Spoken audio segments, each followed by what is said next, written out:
Assalamualaikum warahmatullahi wabarakatuh.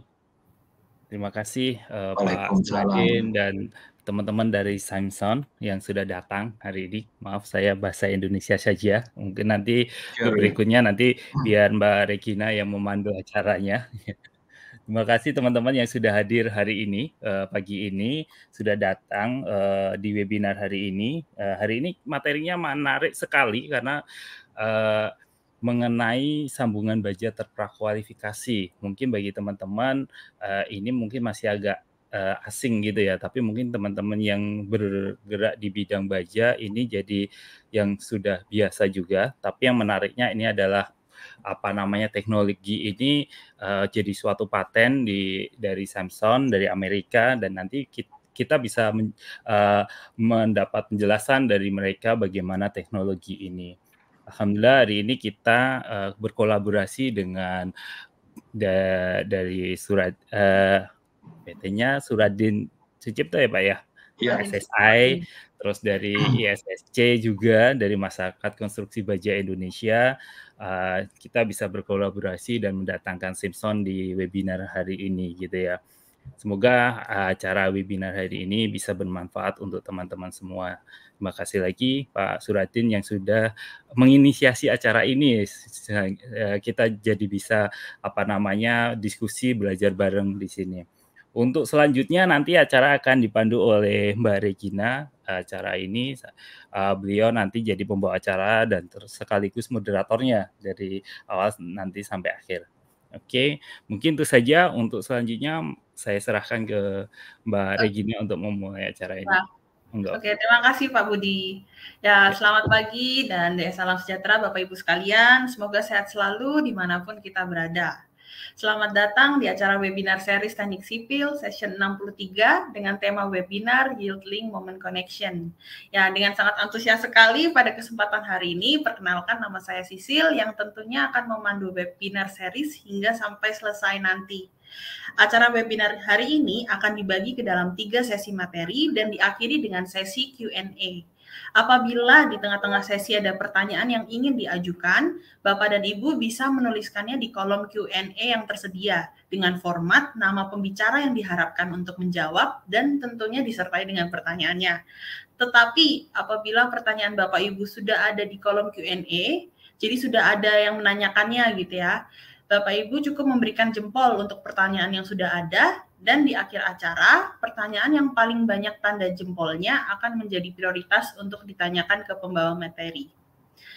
Nah, langsung saja sebagai sesi pembuka dengan tema sambungan Simpson Strong-Tie Strong Frame dalam SNI 7972 2020 akan dibawakan oleh Bapak Suradjin. Kami persilakan Pak Suradjin. Oke, terima kasih Mbak Sisil ya. Selamat pagi Bapak Ibu sekalian, senang berjumpa dengan Anda semua. Salam sehat selalu, salam sejahtera bagi kita semua Bapak Ibu. Oke, izinkan untuk mempersingkat waktu, saya akan share screen presentasi saya. Sebentar. Sebentar Bapak Ibu, kok belum terbuka ini.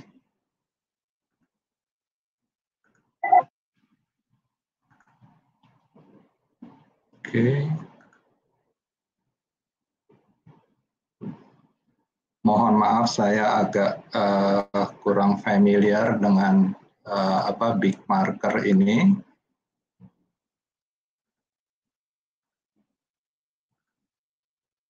Oke. Ya, apakah sudah bisa terlihat Bapak Ibu sekalian? Saya belum lihat, masih loading. Oh, oke. Masih loading ya. Saya tunggu sebentar. Sudah Pak, sudah terlihat Pak. Sudah terlihat ya. Oke, terima kasih. Ya, Bapak Ibu sekalian, pagi ini saya akan membawakan presentasi yang berjudul Sambungan Terprakualifikasi Simpson Strong-Tie Strong Frame yang ada di dalam SNI Baja kita 7972 tahun 2020 ya Bapak Ibu sekalian. Ini sedikit mengenai saya saja ya. Saya alumni dari Trisakti dan alumni juga dari UCLA. dan ini adalah keanggotaan saya 7 asosiasi yang saya menjadi member di dalamnya. Dan saya sangat berterima kasih dan tentunya sangat bangga bisa ikut di dalam beberapa SNI ya, terutama yang kebanyakan adalah SNI untuk struktur bangunan gedung ya. Saya berterima kasih kepada Bina Teknik Permukiman dan Perumahan Kementerian PUPR. Saya dilibatkan di berbagai SNI ya, di antaranya peraturan gempa Indonesia, peraturan beban, peraturan beton, peraturan struktur baja, dan berbagai SNI yang berkaitan dengan ASTM ya. Nah itu juga tidak terlepas sebetulnya dari dari Pak Sijabat dan Pak Lima Saleh yang dulu mengusulkan saya masuk ke dalam anggota tim ya. Itu latar belakangnya sebetulnya karena tulisan saya ini adalah penghargaan dari BSN karena keterlibatan saya di berbagai SNI ya. Nah, saya lanjutkan karena tadi tulisan saya di Handbook Mario Paz ya, International Handbook of Earthquake Engineering, dan saya mengisi di salah satu chapternya, chapter 20 ya, mengenai peraturan gempa kita yang pertama ya, boleh dibilang yang pertama yang masih bersama dengan BK Carter. Jadi Bapak Ibu yang tertarik dengan ini silahkan bisa mengunduh di link yang saya berikan di sini. Kalau juga mau membaca mengenai sejarah permulaan dari peraturan gempa kita dan konsep-konsep permulaan ya mengenai ductility dan sebagainya, mengenai capacity design, terus kemudian strong column weak beam ya, bisa dibaca di sini bersama contoh dan contoh aplikasinya, dan juga saya sertai dengan program kecil ya. Nah, topik bahasan pagi ini tentunya saya akan mulai dari latar belakang webinar ini, terus kemudian kita juga akan mulai dari SNI 7972, terus kemudian latar belakangnya, dan kemudian kita sambung dengan yang utama dari presentasi ini adalah Simpson Strong-Tie strong frame ya, sambungan yang sangat unik ya, Bapak Ibu bisa nanti lihat dan sampai kita kepada suatu kesimpulan ya. Baik, jadi saya ceritakan dulu mengenai latar belakang webinar ini ya. Jadi waktu itu saya kebetulan diundang untuk menghadiri LATB conference ya di Los Angeles pada tanggal 12 November 2021 ya. Nah, Bapak Ibu bisa lihat suasananya seperti apa. Ini adalah LATB conference ya. Ini kebetulan adalah proceedingnya. Tentunya Bapak Ibu semua juga familiar dengan LATB yang selalu menjadi acuan desain kita, khususnya untuk bangunan bertingkat banyak atau gedung tinggi ya. Nah, di situ beberapa personilnya itu sangat dekat dengan saya ya, dengan saya. Kalau Bapak Ibu lihat di sini ada Saiful Islam dan Farsad Naim ya. Sebelumnya chairman dari LATB ini adalah dipegang oleh Saiful. Kemudian pada saat itu kemarin November 2021 diserahkan kepada Farsad ya. Oke. Jadi sekarang chairman-nya adalah Farsad Naim ya. Nah, Bapak Ibu sekalian, ini adalah kedekatan saya dengan Saiful ya. Dulu kita sama-sama di Ingleker and Hart Incorporated ya. Ini juga salah satu classmate saya yang sekarang ada di Thornton Tomasetti, itu Cukuma ya. Cukuma itu teman sekelas saya waktu di UCLA. Oke.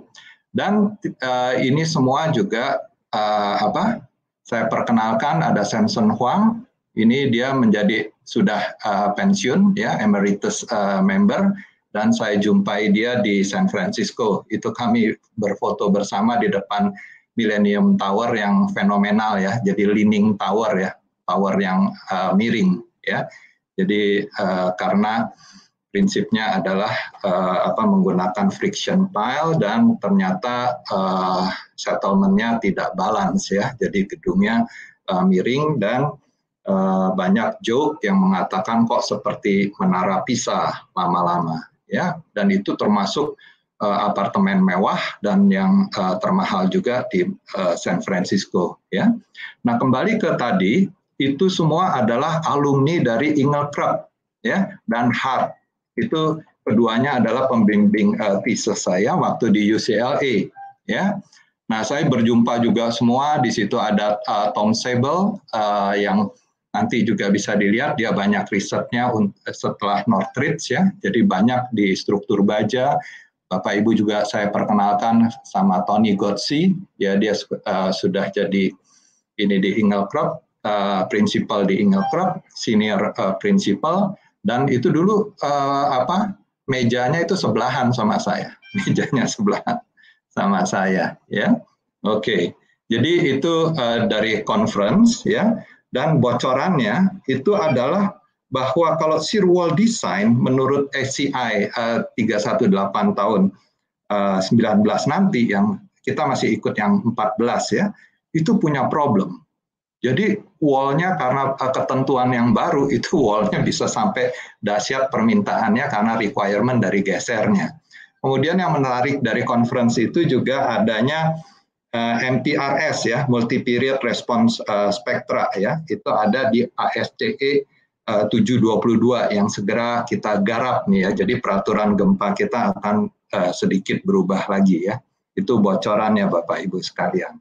Nah, di conference itu saya berjumpa dengan ini Simpson Strong-Tie ya, dan kita berbincang-bincang, kemudian mereka menawarkan bagaimana kalau mereka akan presentasi Simpson Strong-Tie ini kepada company ya. Saya pikir sayang sekali kalau cuma dengan company saya ya, tentunya dengan beberapa engineer itu sayang sekali. Dan saya kontak dengan ISSC, Indonesian Society of Steel Construction, gimana kalau kita mengadakan suatu webinar ya. Nah, untuk anggota-anggota ISSC semula. Nah, terus kemudian setelah kita saya tawarkan kepada ISSC, mereka bilang dijadikan saja Pak, dan dijadikan sebagai webinar yang besar, sebagai kegiatan ISSC juga ya. Jadi saya kontak lagi dengan Simpson, bagaimana kalau kita adakan suatu webinar akbar.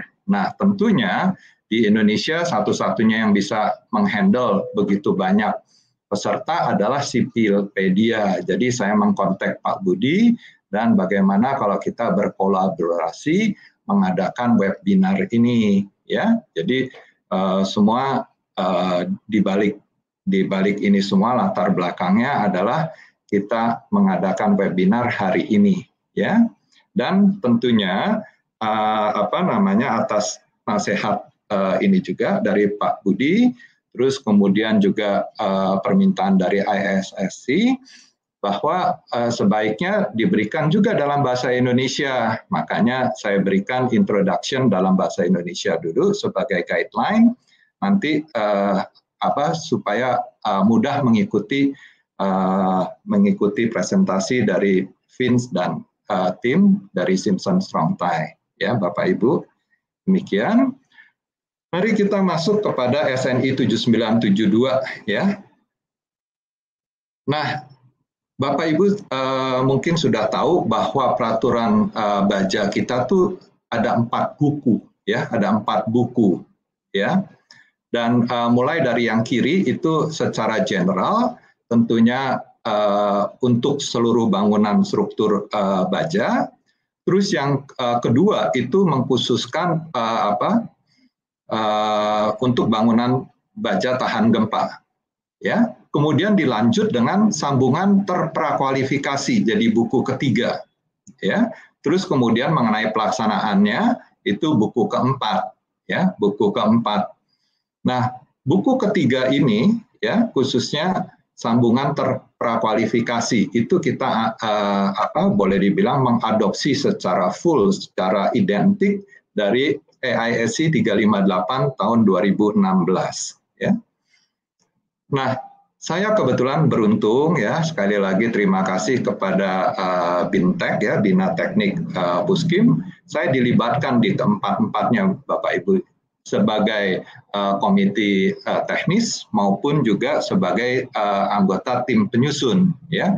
Ini buku yang pertama, ini adalah SNI yang kedua, dan SNI ketiga khususnya untuk yang tadi sambungan terprakualifikasi, saya didaulat menjadi ketua subtimnya ya. Jadi khusus yang buku ketiga ini saya menjadi ketua subtim dan juga menjadi komite teknisnya ya.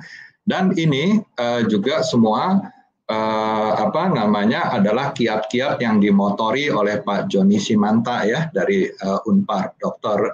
Joni Simanta ya, dia yang memotori terjadinya semua SNI ini ya.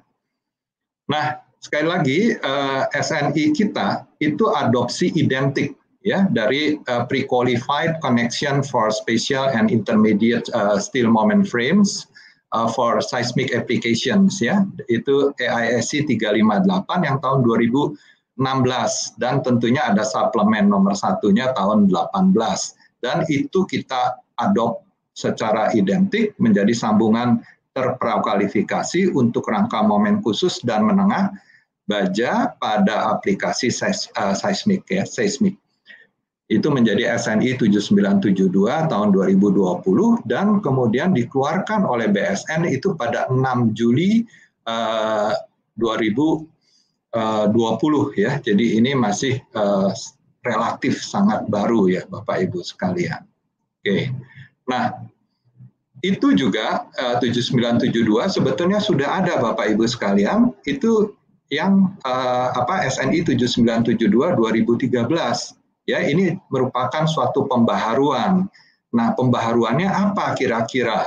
Nah, kalau di tahun yang 2013 itu kita hanya mengenal 6 buah sambungan terprakualifikasi, 6 buah ya, 6 buah. Oke. Ini masing-masing juga sudah saya bahas di dalam seminar haki dan lainnya ya. Dan yang ini tahun 2020 ini itu ada tambahan 4 sambungan baru. Nah, di antaranya adalah ini ya yang dibahas di bab 12 yaitu Simpson Strong-Tie strong frame ya, sambungan yang sangat-sangat unik, nanti saya akan jelaskan ya. Ini, dan sambungan ini berpaten, jadi yang semua saya berikan bintang itu adalah semua sambungan berpaten. Nah, nanti Bapak Ibu bisa tanyakan bagaimana mengenai urusan patennya ya. Nah, mari kita lihat sebetulnya latar belakang sambungan terprakualifikasi itu apa ya. Tidak lain itu adalah gara-gara gempa Northridge tahun 1994 ya. Jadi itu dilakukan survei, tadi survei yang mengadakan itu juga dari AISC, terus kemudian juga tadi ada keterlibatan dari Engelkrug juga, Tom Sebel ya. Tom Sebel itu juga salah satunya yang melakukan survei ini. Jadi itu dibayangkan Bapak Ibu di Amerika itu melakukan 2.000 rangka struktur baja. Ada 8.600 yang dilakukan pengamatan secara visual dan ada 7.800 yang dilakukan dengan uji ultrasonik ya. Bisa kebayang berapa dana yang mereka siapkan untuk melakukan kegiatan itu ya. Dan kesimpulannya 50% sambungan las sayap balok di bagian bawah itu jebol semua gara-gara gempa Northridge ya. 18% ada di sambungan las di sayap balok bagian atas, dan 15% itu sayap kolom di bagian pertemuan dengan sayap balok bagian bawah. Nah, visualisasinya seperti ini. Jadi terlihat bahwa kegagalannya justru di sambungan lasnya Bapak Ibu sekalian. Jadi lasnya semua retak ya. Ini bagian ini tadi yang 50% kalau di bawah, ya. Kemudian kalau di atas itu 18%. Terus terlihat juga ini terjadi apa namanya di shear plate-nya itu kegagalan sepanjang dari shear plate-nya di antara jarak-jarak baut ini, ya. Oke. Nah, ini Bapak lihat, Bapak Ibu bisa lihat, ini kegagalan di flange kolom juga, sobek dia. Terus kemudian bahkan sampai di web kolom juga sobek, ya. Nah, jadi yang selama ini kita konsepkan sebagai strong column weak beam itu tidak terjadi mekanismenya, malah gagalnya justru di sambungannya. Nah, sejak itulah dilakukan kiat-kiat bagaimana perkuatan dan apa yang bisa menjamin betul-betul konsep strong column weak beams ini bisa terjadi, jangan gagal justru di sarana penyambungnya, yaitu las dan bautnya, ya. Oke, nah setelah ini, jadi pasca gempa Northridge 1994, ya, itu keluarlah FEMA 350, ya, FEMA, oke, Recommended Seismic Design Criteria for New Steel Moment Buildings, ya, tahun 2000, Bapak Ibu sekalian. Nah, terus kemudian dari AISC itu membentuk pre-qualified moment connection, ya, di 341 itu dicantumkan sekarang. Jadi dirubah AISC 341-nya memasukkan mengenai pre-qualification, ini prakualifikasi, sambungan terprakualifikasi mulai diintroduce tahun 2002 itu. Nah, AISC juga membentuk ini, ya, suatu panel yang disebut CPRP, ya, Connection Pre-Qualification Review Panel, ya. Ini yang sangat memegang peranan, mereka yang melakukan review, Bapak Ibu sekalian. Jadi semua sambungan terprakualifikasi ini sudah melalui review mereka dan sudah dibuktikan dengan tes yang full scale mengenai kinerjanya seperti apa, ya. Dan inilah yang setelah melalui review dari panel tersebut, keluarlah yang pertama AISC 358, ya, tahun 2005. Nah, terus kemudian dilanjut dengan 358 tahun 2010, ya. Terus kemudian yang 2016 yang sekarang menjadi SNI 7972 tahun 2020. Dan ini bocoran lagi, sekarang AISC-nya sudah beranjak menjadi 358 2022. Nambah lagi Bapak Ibu sekalian sambungan terprakualifikasinya. Oke, nanti kita bahas di lain kesempatan, ya. Kita fokus dulu hari ini dengan sambungan momen Simpson Strong-Tie strong frame, ya. Nah, Simpson Strong-Tie itu nama produsennya, nama pengembangnya, ya, produknya namanya strong frame, ya. Itu. Jadi kita singkat saja untuk selanjutnya menjadi TSF, ya, Simpson Strong-Tie strong frame. Oke, ini saya ambil gambar dari SNI, ya. Jadi gimana sih sebetulnya sambungannya itu mekanismenya, ya, itu dibahas di bab 12. Jadi prinsipnya balok ke kolom itu disambung melalui suatu profil T, ya, profil T yang biru itu tampak dari profil T, itu ada di sebelah kanan, bentuknya seperti itu, dan di bagian tengahnya ini dicoak Bapak Ibu sekalian. Jadi dilemahkan, ya. Jadi profil T dengan bagian badan yang tereduksi, ya, dicoak. Jadi dilemahkan. Oke. Nah, terus kemudian itu disebut dengan Yield-Link, ya, dengan Yield-Link. Nantinya dia yang akan meleleh duluan. Jadi jebolnya di situ Bapak Ibu sekalian. Nah, baloknya akan tetap elastis dan kolomnya tentunya. Jadi yang akan mendisipasi energi gempa itu adalah Yield-Link, itu bagian yang merah itu, ya. Nah, itu akan terjadi pelelehan tentunya karena cyclic, ya. Jadi si Yield-Link ini bisa mengalami tarik dan tekan. Nah, untuk menghindari buckling itu diberi plat penahan tekuk di situ, ya, plat penahan tekuk yang kuning supaya dia tidak buckling, ya, tidak keluar dari bidang gambarnya, ditahan oleh plat penahan tekuk, dan Bapak Ibu sekalian bisa lihat bahwa sengaja memang ini Yield-Link ini benar-benar diperlakukan sebagai fuse, ya. Nah, jadi kalau Bapak Ibu lihat, memang sengaja dibikin supaya ini ada putaran sudut sedikit, ya, jadi ada flexibility. Nah, itu diwujudkan dengan adanya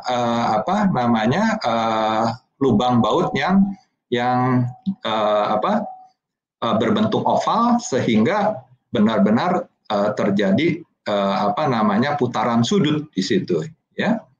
Oke. Nah, ini sangat unik, ya. Jadi konsepnya sambungan momen ini menjadi sambungan momen terkekang parsial, dan satu-satunya yang ada di dalam AISC 358 atau SNI 7972, ya. Artinya apa? Karena terkekang parsial, ya, fleksibilitas rotasi itu harus dimasukkan di dalam analisis, ya. Nah, nanti akan dibahas oleh Vince dan tim bagaimana caranya, dan mereka menyediakan, ya, menyediakan baik panduannya maupun softwarenya, ya. Nanti kita bisa lihat, ya. Nah, pelelehan itu terjadinya pada Yield-Link, bukan pada balok. Nah, semua sambungan, 9 sambungan yang ada di AISC 358 atau SNI 7972 itu yang menjadi tumbalnya, yang menjadi fuse, yang menjadi dikorbankan, itu terjadi semua pada balok. Kalau ini enggak, baloknya tetap elastis. Jadi yang leleh itu hanya Yield-Linknya. Oke. Nah, karena tentunya tadi Yield-Linknya dicowak, ya, jadi lebih lemah dari kekuatan baloknya, MP balok. Jadi itu momen dari SSTSF atau Yield-Link itu tentunya kan kekuatannya lebih kecil dari baloknya. Jadi dibilang bahwa ini berkekuatan parsial, ya, terkekang parsial dan kekuatannya juga parsial, ya. Nah, terus kemudian jadi bergeser nih istilah strong column weak beam, bergeser menjadi strong column weak link, ya, linknya yang dikorbankan, yang menjadi fuse. Nah, tentunya dengan konsep yang unik ini, ya, CPRP tadi, ya, CPRP panel tadi, review panel tadi, ya, connection pre-qualification review panel, minta 2 studi. Bandingkan coba dengan ini penampang balok tereduksi atau reduced beam section, ya, PBR, ya. Mereka minta 2 studi sampai memeriksa kesetaraannya. Ayo ikut sama itu FEMA P795, gimana dengan dibandingkan dengan PBR, ya, atau penampang balok tereduksi. Kemudian melakukan meneliti perilakunya, ya.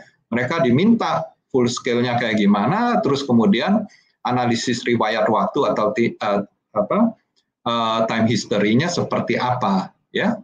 Nah, karena keunikannya ini, dan mereka lolos, Bapak Ibu sekalian. Jadi nanti mungkin tim sama Vince akan menceritakan perjuangan mereka, ya, bagaimana membuat CPRP itu menjadi convince, ya, menjadi percaya, ya, dan bahkan, ya, luar biasanya ini malah merubah ketentuan ini rangka momen khusus, ya, di AISC 341 tahun 2016 pasal E3. Tadinya nggak boleh itu terkekang parsial dan berkekuatan parsial, itu tidak boleh. Sekarang jadi boleh. Itulah luar biasanya, ya, Bapak Ibu sekalian. Oke. Jadi ini hasil analisis OpenSys, ya, dibandingkan dengan uji skala penuh, ya. Bapak Ibu bisa lihat ininya, asterisknya, ininya, curve-nya hampir menyerupai, ya, hampir menyerupai. Jadi di sini juga gemuk ininya, ya, hasil uji cyclic-nya, ya. Histerisisnya ini bagus sekali. Jadi berarti bisa mendisipasi energi gempa itu dengan sangat baik, ya. Jadi luar biasa sekali. Dan ini adalah pengujian skala penuhnya, ya. Tadi Bapak Ibu bisa lihat ini hasil Yield-Link yang tertekan hasilnya jadi memendek, dan ini yang hasil tertarik memanjang tadi, ya, hasil dari tes ini. Oke. Jadi ini benar-benar works ya, jadi benar-benar sukses ya. Dan di dalam SNI 7972 bab 12 ya, ini terprakualifikasi untuk rangka momen khusus dan juga rangka momen menengah ya. Terus kemudian balok itu dibatasi tinggi maksimumnya sampai dengan seri 410 mm ya. Oke, kemudian kolom itu boleh juga dari wide flange gilas ya, artinya hot roll, atau bisa juga dengan profil tersusun itu dengan tinggi maksimum 460 ya. Ini hubungan balok, plat penerus, las sayap, kemudian fabrikasinya, kemudian pendetailan sambungan, semua ada. Bahkan sampai prosedur desainnya ada 19 langkah ya, itu dibahas semua Bapak Ibu di dalam SNI kita ya. Nah, di dalam industri konstruksi kita lihat kiprah dari SSTSF ini. Mereka menyediakan itu dalam bentuk rangka momen seperti ini, bisa seperti ini, atau mereka jual dalam bentuk ininya saja, kitnya. Jadi mereka jual hanya Yield-Linknya, kemudian plat penahan bucklingnya tadi, terus kemudian juga ada plat ganjelnya ya, ini ada plat ganjel. Jadi kitnya ini, dan balok dan kolomnya bisa kontraktor yang menyiapkan ya, kontraktor yang menyiapkan. Oke, ini jadi berbagai Yield-Link mereka siapkan ya, tentunya sesuai dengan kebutuhan dari analisis kita, sebetulnya butuhnya berapa di situ. Oke. Jadi dia menyiapkan sudah ready stock seperti itu. Terus keuntungan penggunaan SSTSF. Nah, dilihat dari pemilik proyek atau pengembang itu bagus dari segi biaya mutu dan waktu ya, biaya mutu dan waktu yang optimum. Terus kemudian kalau rusak akibat gempa besar, Yield-Link ya, kemarin kita sama-sama merasakan gempa ya Bapak Ibu sekalian, kemarin jam 4 sore ya. Nah itu bagus sekali kita hari ini mendengarkan webinar mengenai ini ya, penahan gaya lateral ya. Dan itu yang perlu diganti hanya Yield-Linknya, karena semua kolom maupun baloknya masih elastis ya. Jadi ini merupakan sambungan yang modern. Kalau dulu kita strong column weak beams, artinya baloknya rusak. Baloknya rusak, terus gimana kisah dari gedung secara menyeluruh? Nah itu sekarang sudah beda lagi trennya. Tren dari struktur penahan gaya lateral gempa itu trennya sekarang harus bisa diganti, yang modern tuh itu ya. Oke. Nah, dari konsultan perancang struktur apa keuntungannya? Ini udah diterima dan sudah melalui review, sudah ada di SNI 792 maupun EASI 358. Jadi sudah nggak usah diragukan lagi. Kemudian kapasitas kekuatan dan rotasi dapat diintegrasikan ke dalam perangkat lunak. Tadi bisa di ITAPS, bisa di SEP, bisa di Start Pro, bisa di macam-macam. Itu nanti akan dibahas oleh Vince dan tim ya. Terus kemudian tidak diperlukan brace penahan tekuk lateral. Jadi biasanya flange bawah itu kita harus siapkan flying brace ya, supaya waktu terjadi pelelehan di balok itu baloknya tidak meliuk ya, tidak terjadi lateral torsional buckling atau tekuk keluar bidang gambar ya. Dan kemudian karena tidak ada itu zona lindungnya, jadi yang zona yang tidak boleh ada apa-apanya itu relatif kecil. Itu sangat tentunya bagus buat konsultan MEP, ducting AC bisa dekat-dekat dengan pertemuan balok dan kolom ya. Jadi di situ sangat menguntungkan. Oke. Buat kontraktor erector, hemat waktu fabrikasi dan ereksi ya. Jadi kalau tadi kita beli frame yang utuh tadi ya tinggal seperti kita beli lemari dengan sistem knockdown. Kemudian instalasi sistem bautnya di lapangan, semua tuh sistem baut. Dan hebatnya itu nggak perlu pakai pengencangannya cukup snug tight atau pas kencang ya.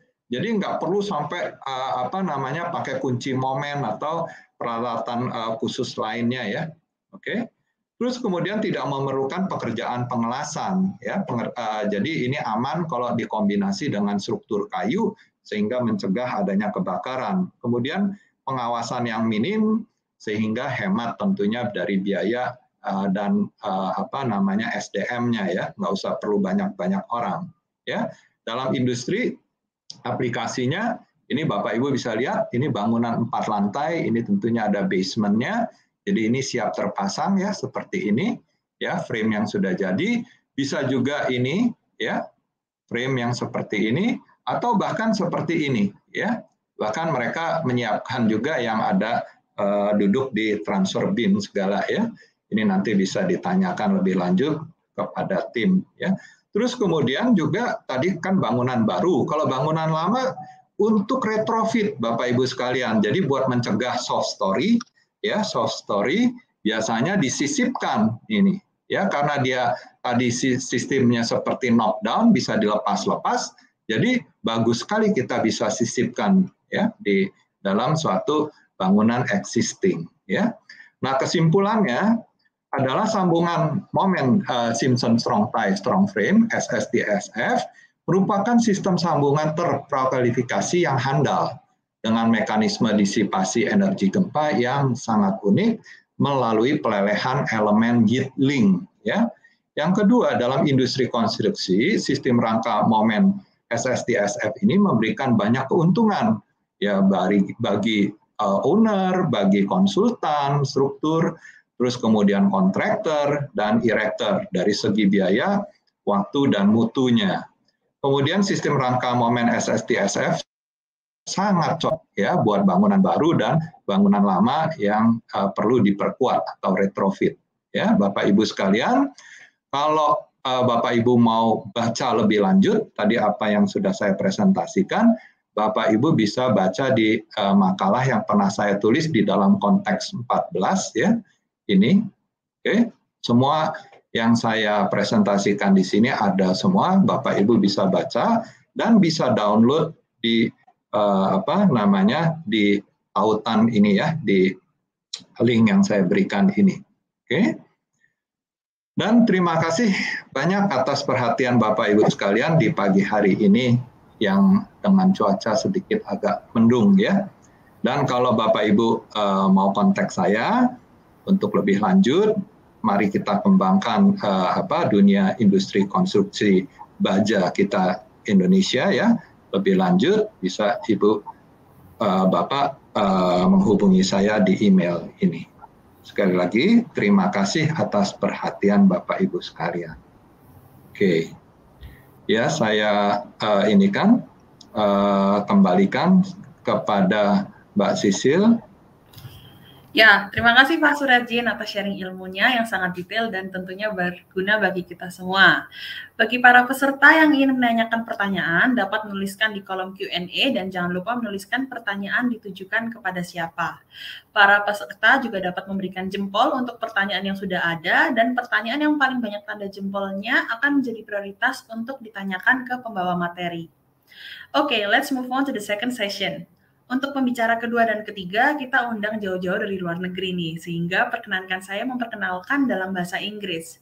Our second session, New Steel Product, will be delivered by Mr. Tim Ellis. Mr. Tim, we welcome you to deliver the topic.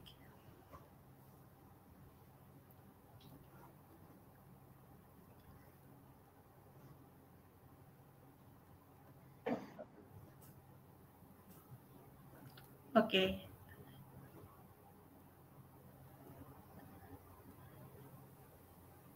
Oh, Mr. Vince Young first. It's actually going to be Tim. I'm going to be advancing the slides for him, though. Can you guys see the screen? Yes, but not full screen. Not full screen, okay. Yeah. Let me try again. Let's see, share.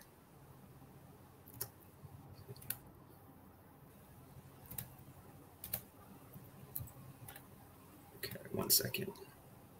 Yes. Okay, how about that? Is that working now? Still loading. Yes. Yes. Full screen, sir.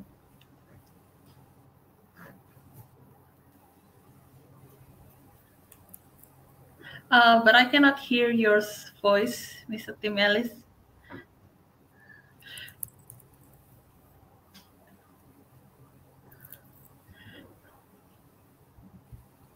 Still cannot hear your voice.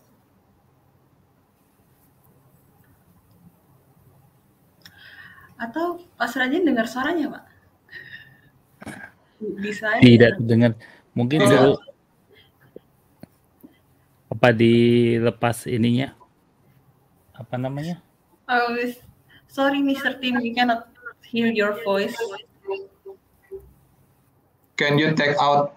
Can you take out your headphone?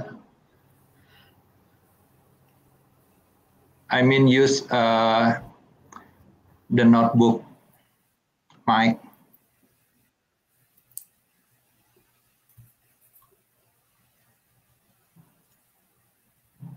No, still can hear no.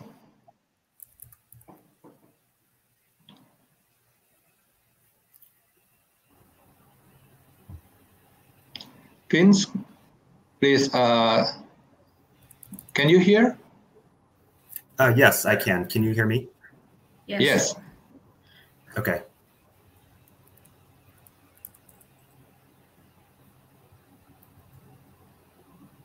Before this, we can hear Tim. Before this one. Before share screen, full share screen, we can hear Mr. Tim voice, but after share screen full screen, we cannot hear Mr. Tim voice.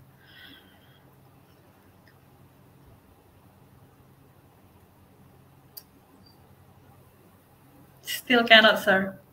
Still cannot.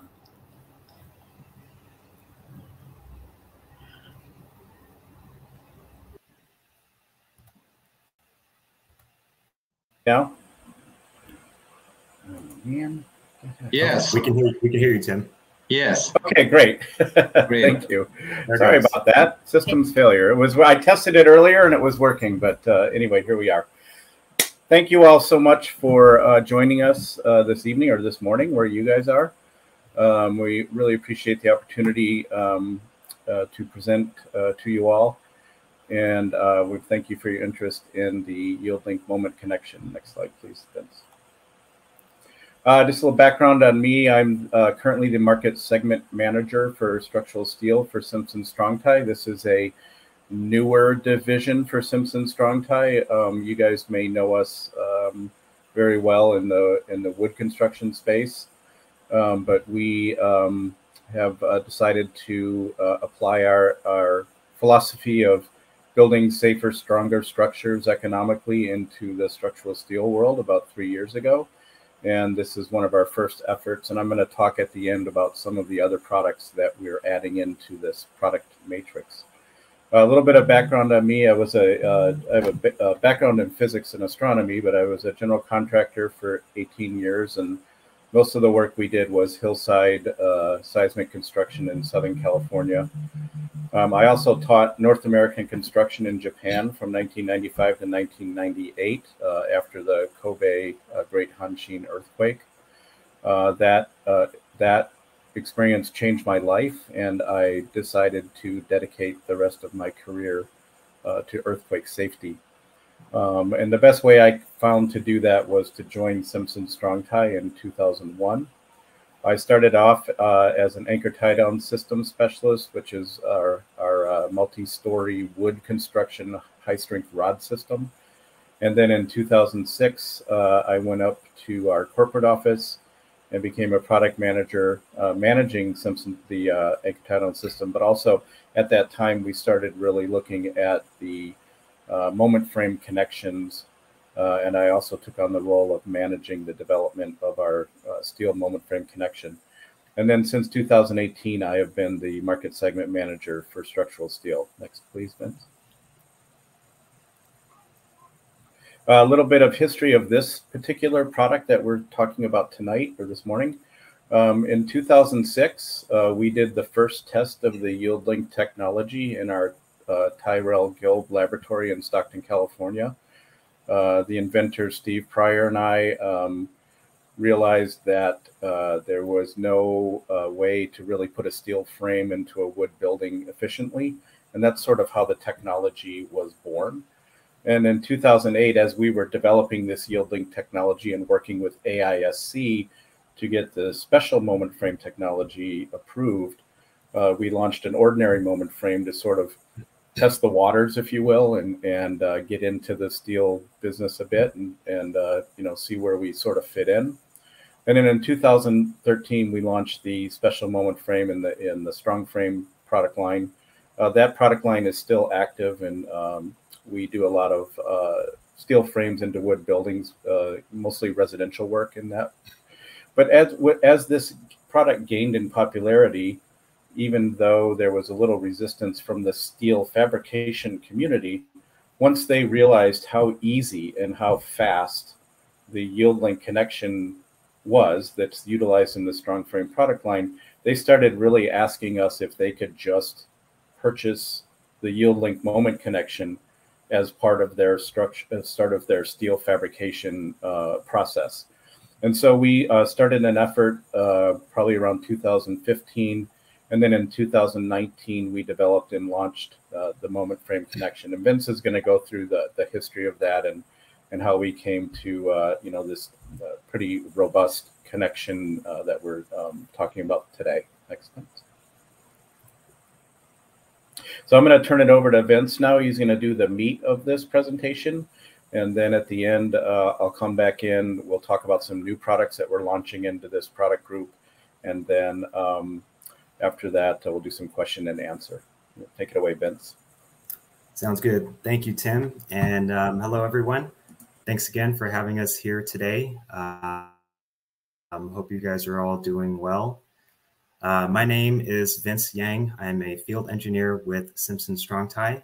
I've been with Simpson for about 3 years now, and I cover the Southwest region of the United States. I am also a licensed civil engineer in the state of California. And today, as Tim mentioned, I'm going to be presenting on the Yield-Link moment connection. So the Yield-Link moment connection is one of the newer products at Simpson today.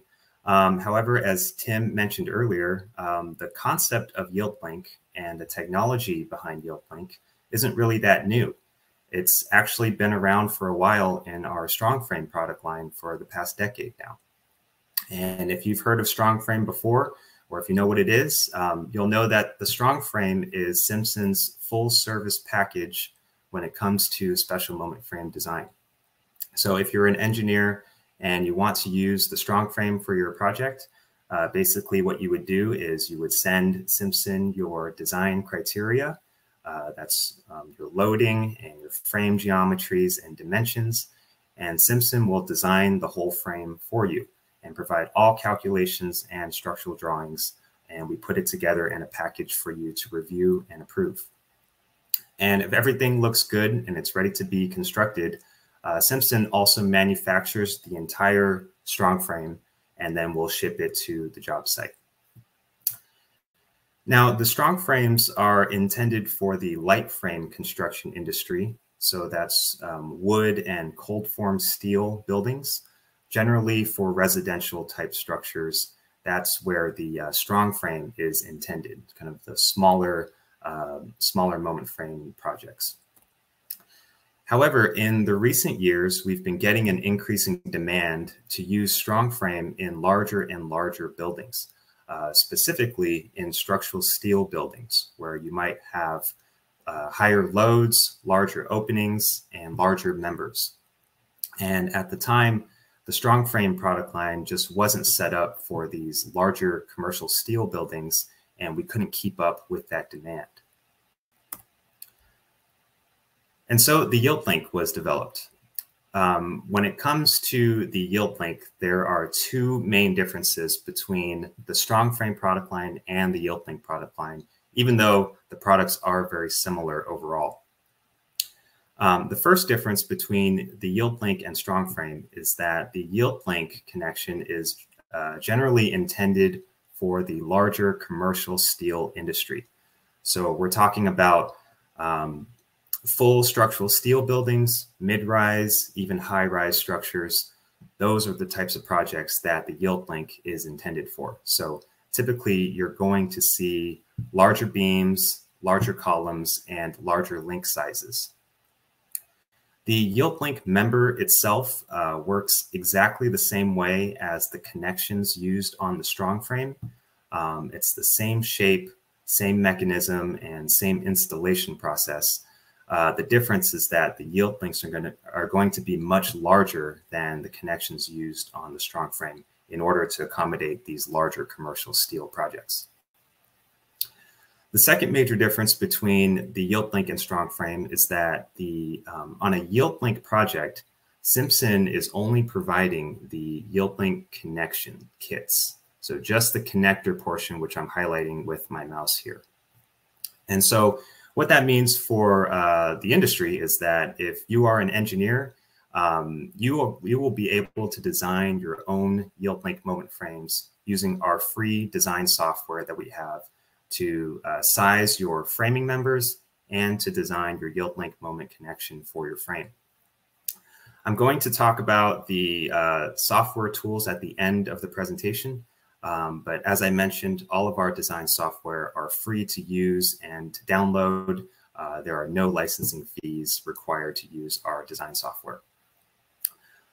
From a steel fabrication standpoint, since Simpson is only providing these Yield-Link connections here, the steel contractors or the steel fabricators and erectors will be purchasing these Yield-Link kits directly from Simpson, and they will be producing their own beams and columns for the frame.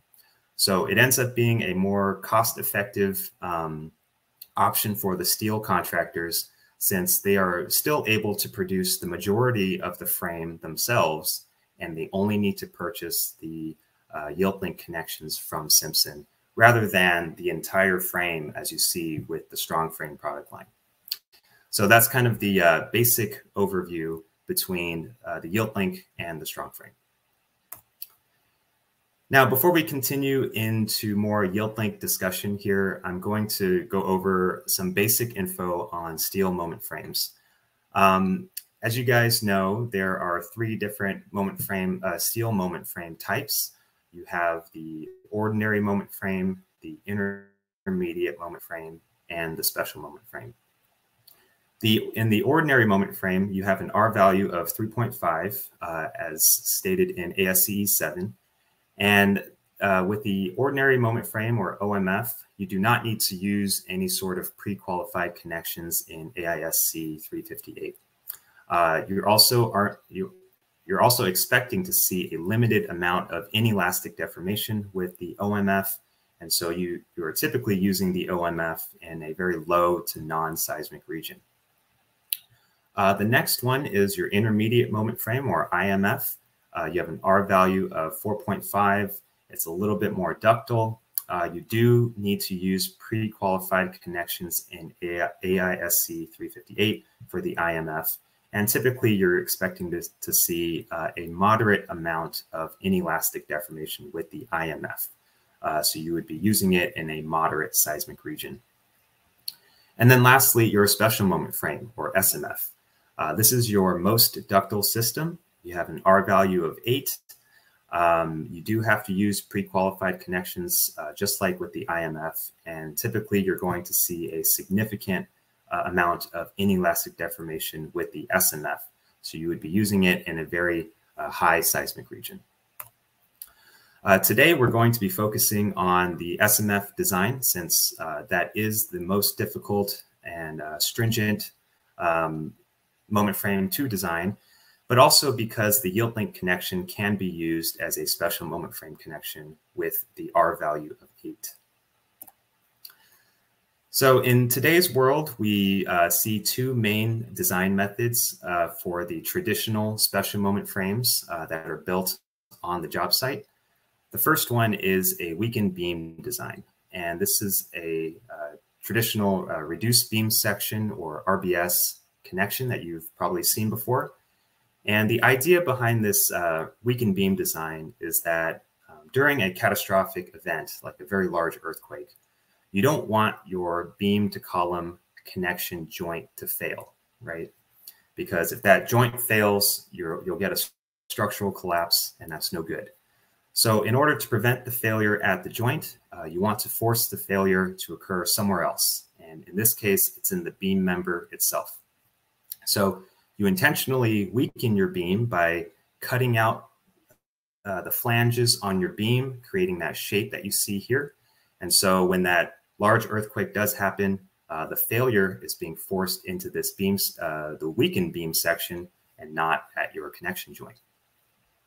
The other very common design method for a traditional SMF is a stiffened connection. And this is something like a bolted flange plate or similar type connection, where instead of weakening your beam, you're strengthening and stiffening your connection. You're adding plates or other components in that connection zone to increase the strength and stiffness of that connection joint. And therefore, the beam outside of that connection zone becomes weaker in relation to it, and that is what becomes your failure mechanism for your frame. Both design methods are basically trying to achieve the same goal, and that is to have a protected or a connection joint that does not fail, and instead has all the failure occurring in the beam member itself. So here's some pictures of the two different examples I was just talking about. The first picture on top shows an RBS or reduced beam section failure mode. The bottom two pictures show a stiffened connection failure mode. Notice how in all examples, the connection zone remains undamaged. There's no yielding or deformation occurring in that region. And instead, all of the failure is occurring in the beam member as intended. Now, with these traditional special moment frames, there are a couple of challenges we deal with in the industry. The first challenge is that on a traditional SMF connection, there is an incredible amount of field welding required. And these aren't just the typical fillet welds. These are full penetration or complete joint penetration welds that are very difficult to do, very time consuming, and also very costly. You have to have specialized training to be able to do it. And you also have to do field testing and special inspections. So definitely a lot of time and very specialized labor go into these traditional connections. The other major challenge on a traditional frame is that your beam member is your primary yielding element for the frame, right? Like we just talked about. So you're counting on significant inelastic deformation of your beam member in order to get the ductility you want for your system. However, when your beam is deforming that much, it has the tendency to want to twist and buckle, bending about its weak axis out of plane. This is also known as lateral torsional buckling. And when that happens, you lose a significant portion of your design capacity. Your beam and your frame don't function the way that you want it to or designed it to, and it's no good. So AISC 341 requires on these traditional frames that you have to provide lateral seismic braces along that beam span to prevent the twisting and buckling. So with these additional beam braces, that's more field welding that's required, more special inspections. The engineers will also need to design and detail these bracing connections, which can have pretty high loads. You might also need to add additional framing members as well to support those braces too. So there's quite a bit of work and material and labor that go into these traditional frames. And so that brings us back to the Yield-Link connection. Simpson developed the Yield-Link connection to basically address those two major concerns, or those two major challenges I was just talking about. So as you can see in this picture, the Yield-Link connection is a fully bolted special moment frame connection. There is no field welding required. There are no complete joint penetration welds required at all on the connection. It is just a fully bolted assembly. So right away, you can tell this is a much faster and easier installation process for the contractors in the field. In comparison to a more traditional connection, like the reduced beam section connection that I showed earlier, it can take up to 6 hours per connection on a traditional special moment frame design. So just one connection, 6 hours of labor is required to install, and that's including all of your field welding and special inspections and testing for an average of 6 hours per connection. On the other hand, with Yield-Link, as you can imagine, it's much more straightforward. This is just a fully bolted assembly, so you don't require any specialized training to install. You also eliminate the need for extensive field testing and special inspections. The Yield-Link connection only takes about 7 minutes to install one connection, so very fast and easy, and the contractors really appreciate that. Another benefit of having a fully bolted assembly is that it makes for easier repairs and replacements if necessary. So if you have a catastrophic event happen and your building is shaken up, you can easily go into your building afterwards to remove any damaged Yield-Links by just unbolting those connections and replacing them with a new Yield-Link connection. You do not require any welding again. You don't have to cut the beams to access the connection. It's just a simple bolting procedure to get your connection fixed and ready to go again. Now, our Yield-Links are code approved. We have an ICC report. The number is ESR 2802. And we are also pre-qualified into AISC 358.16 in Chapter 12. So the Yield-Link is a pre-qualified connection for both special moment frames and intermediate moment frames.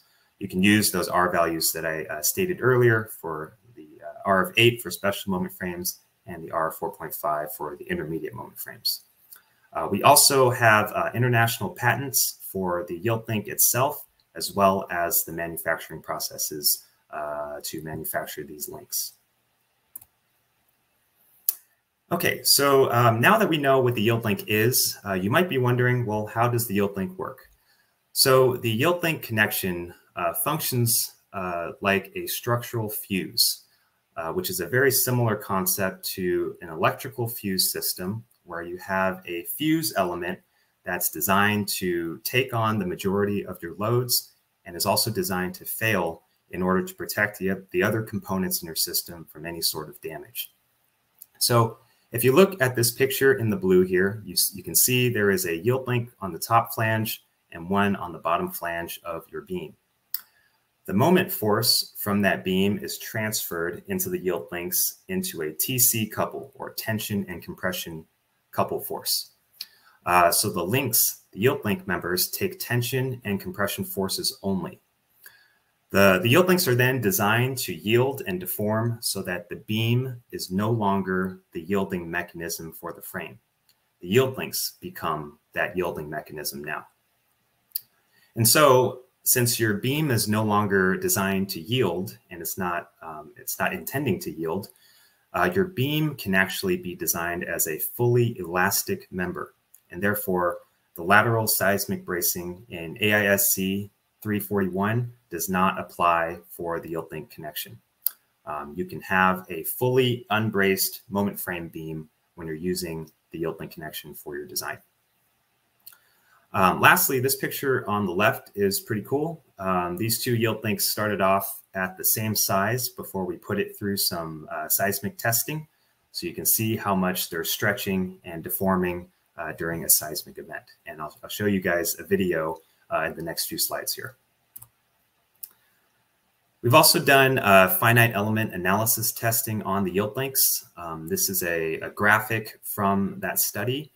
And basically what you're looking at here is everything in the dark blue represents that that region is not yielding or deforming. And all of the other colors, the light blue all the way to the red, represents that there is yielding or deformation occurring in that region. So as you can see in the picture on the left and also in this video here, all of the yielding and deformation is focused into this yielding stem portion of the yield link, so you can more visually see the structural fuse in action here.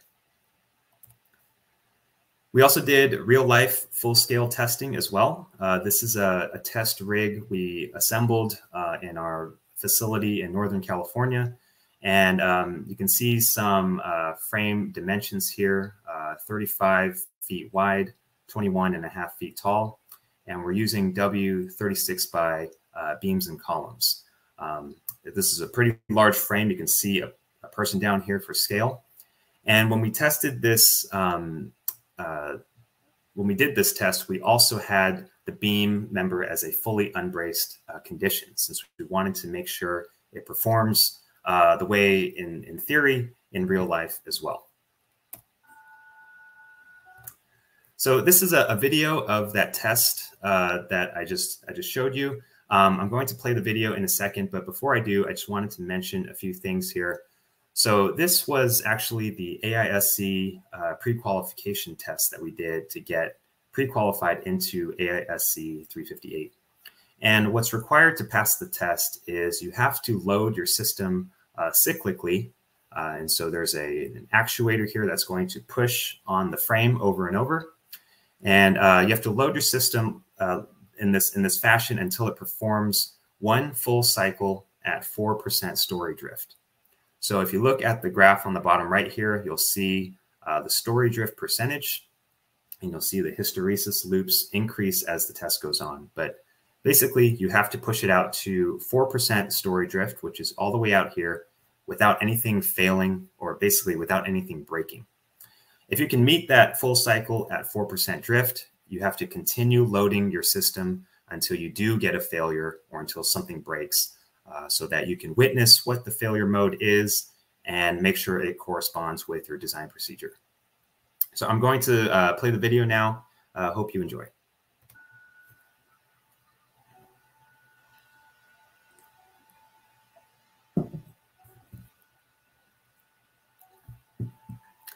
One thing I want to mention here as well is if you take a look at the shear tab, this is not your typical shear tab that you see on most moment frames. If you look very closely, the center bolt hole right here is the only standard size hole on that shear tab.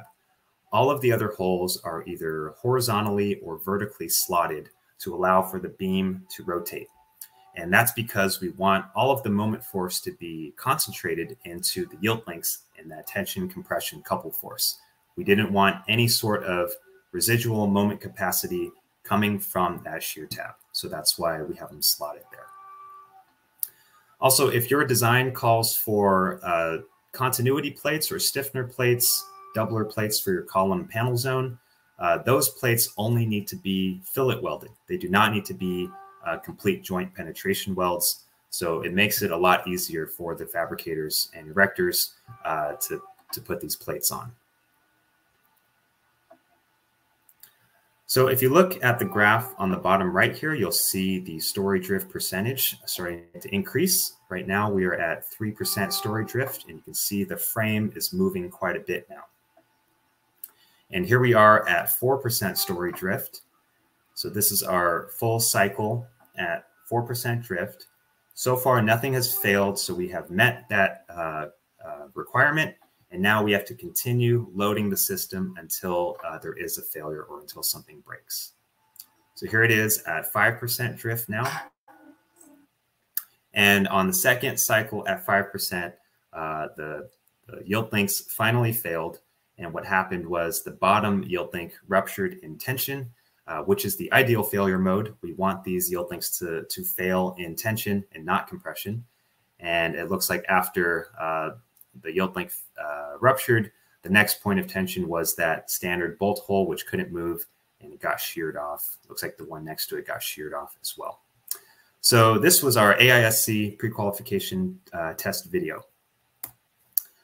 And here is the test data that we collected from that video I just showed you. We actually ran the test 3 different times. So you can see all 3 test runs overlaid on this chart here. And as you can see, the performance is pretty consistent. It's basically identical throughout all 3 tests. The one difference is that the test number 3 in the blue, it looks like it failed a little bit earlier compared to the first 2. But actually, test number 3 went 1 additional cycle at 5% drift. If you look closely here, you'll see there's actually 2 loops there for test number 3. So it went a little bit above and beyond what we were expecting. And so that's why test 3 is a little bit different than the first 2. The nice thing about when we ran these tests was that after each failure of the yield links, all we had to do was replace the damaged yield link. We just took it off by unbolting it, putting in a new one, bolting it back up, and we were ready to test again. We used the same beams and columns for all of our tests since those did not fail and did not have any sort of damage. Okay, so now that we know the yield link is a fully bolted assembly, there are some bolting requirements for the connection. Basically, the bolts that are connecting the yield link stem directly to the beam flange, these bolts need to be pre-tension bolts. And the contractors can use any common or acceptable pre-tensioning method that they would like. The only requirement is that these do need to be pre-tensioned. The bolts that are attaching the buckling restraint plate and the spacer plates in this region, these ones do need to be installed as snug tight. These are not allowed to be installed as pre-tensioned. Since we do want those to be able to move, we don't want any sort of friction being generated there with the pre-tensioning. So we just want these to be installed as snug tight. All of the other bolts, you have the option to install them as snug tight or pre-tensioned. It's up to the contractor, whatever is easier for them or whatever they prefer. That is up to them, whatever they want to do. So that's what allows this connection to go be installed so quickly, is because the majority of the bolts are allowed to be installed as snug tight. And so it greatly reduces the amount of time needed in the field.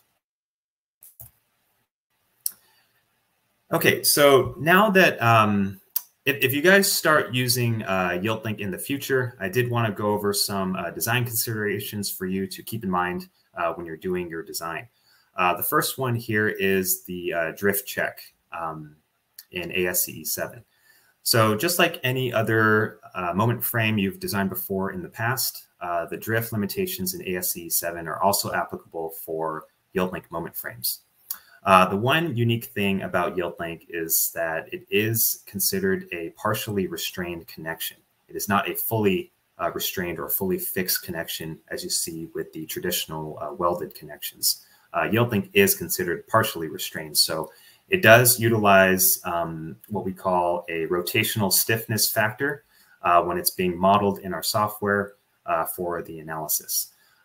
Fortunately, our software tool will handle generating this rotational stiffness factor for you automatically. You don't need to calculate it on the side by hand or look it up on a table. It'll just calculate it automatically in the software, so you'll be good to go when you're doing your design. The next thing here is the strong column, weak beam check. So earlier, I noticed that Suradjin was mentioning the strong column, weak beam versus strong column, weak link. And basically, the Yield-Link in comparison to a traditional moment frame is a little bit different, since with Yield-Link, the link mechanism, or the link member, is the yielding mechanism for the frame and not the beam. So in a traditional moment frame, you always want to make sure your columns are stronger than your beams. You have a strong column, weak beam relationship in a traditional frame, since you're counting on that beam to fail eventually to be the yielding mechanism. However, with Yield-Link, since the beams are designed to stay fully elastic, and so are the columns, the relationship for a Yield-Link frame becomes strong column and weak link. Again, our software tool will make sure that you're meeting this requirement. It'll let you know if the sizes are not working to meet this requirement.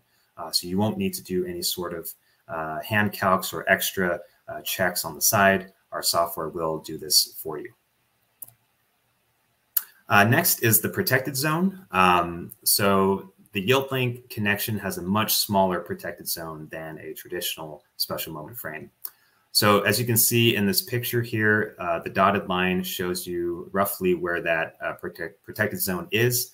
It's approximately 2 inches away from the bolted area is where our protected zone is. So in that protected region, you cannot have welding or any sort of attachments or hole penetrations or anything.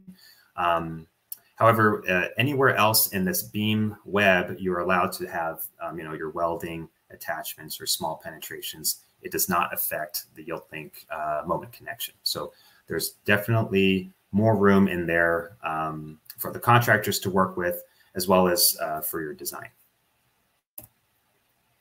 Next up, we have cruciform columns.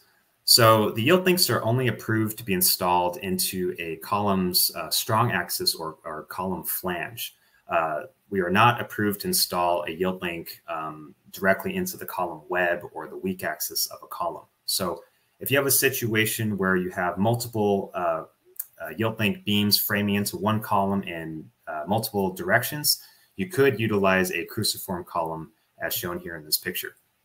One thing to note in our ICC report is that if the contractor is doing a built-up cruciform column section, which is usually how they'll do it, basically they only need to use double-sided fillet welds when they're attaching the 2 T sections to their existing I-shaped column. So it also reduces the amount of time for fabrication, since those are only fillet welded. They do not need to be the CJP or complete joint penetration welds for those sections. And then lastly, we have sloped beams. So with the Yield-Link connection, you are approved to slope your beams up to ½ inch per foot using either built-up shims or shaped shim plates next to the connection. We've done FEA or finite element analysis on these sloped beams, and it's shown that there's no change in the performance. So just a little bit more of a close-up here. You can use shim plates where the Yield-Links are attaching directly to the column flange, and you can vary those thicknesses in order to get a tight fit. One thing to note is that if you're using a sloped beam, the bolts that are attaching to the column flange will need to be pre-tensioned for this condition. Okay, so as I mentioned at the very beginning, for Yield-Link projects, Simpson is only providing the Yield-Link connection kit. So just the connector portion of the frame. We are not providing the entire frame as we do with StrongFrame. So on a Yield-Link kit, there are several components that come with it. The first 2 are the orange pieces, which are the Yield-Link members themselves. They'll get 2 of them in each kit, one for the top flange and one for the bottom flange. They'll also get some of these plates that you see here. The larger plate on top is called a buckling restraint plate. Actually, sorry, I'm going to talk about the 2 smaller ones first. So the 2 smaller plates on top and bottom are called spacer plates. And these are bolted down on both sides of that Yield-Link stem. And their purpose is to just prevent buckling of that Yield-Link stem in compression. Since you do have a tension compression couple force, the spacer plates are there to prevent buckling of that Yield-Link when it's in compression. The larger plate on top is the buckling restraint plate, which goes on top of everything and sandwiches everything together. And its function is basically the same thing as the spacer plates, except for the out-of-plane direction. So we want to make sure that the Yield-Link in compression does not buckle sideways or out of plane upwards. And that's what the buckling restraint plate does. All of the other steel, the beams and columns, shear tabs, bolts, miscellaneous steel, that will all be provided by the steel fabricator or steel contractor on the project. Simpson is only providing these Yield-Link kits with the orange pieces and the plates that come with it.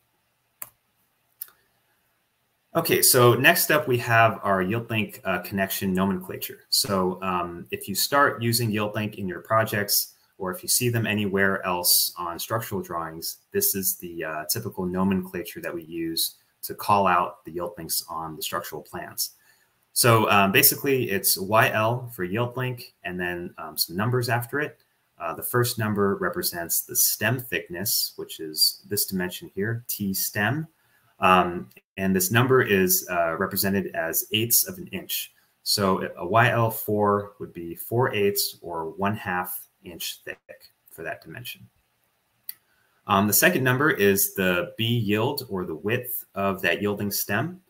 This dimension is shown in inches. So 3.5 would mean 3.5 inches wide for that Yield-Link stem width. On the right here is our product table for all of our Yield-Links that we offer today. If you're doing design using Yield-Links, I would highly recommend using this product table since it has some really good information in there for you to use for your design. Two areas that you would need to pay special attention to are these two columns here. The first one here is the B flange dimension, and that corresponds to the width of your Yield-Link member. So the reason why this dimension is important is because your Yield-Link cannot be wider than your beam flange. So for example, if you wanted to use a YL4-4, that has a width of 8 inches wide for this dimension. So you would need to use a beam that is 8 inches or wider in order to use the YL4-4. The Yield-Link cannot be wider than it. Otherwise, there's issues with the bolts going down into the beam flange. The other important information that you need to know here is the minimum and maximum beam depth for that Yield-Link member. So these two columns show the minimum and maximum beam depth. So if you're using the YL4-4 again, that can fit within a W12 by up to W18 by, and also everything in between. As you can see, we go up to W36 by beams and columns currently. And in the future, we will also be pre-qualified into W44 members as well. And that will be in our next, edition for AISC 358-22. So look for that. That one's coming soon. We will have larger members that we can accommodate. We will also be approved for built-up shapes up to 60 inches deep as well. Okay, so the last portion of this presentation, I'm going to talk about our Yield-Link software tools to use for your design.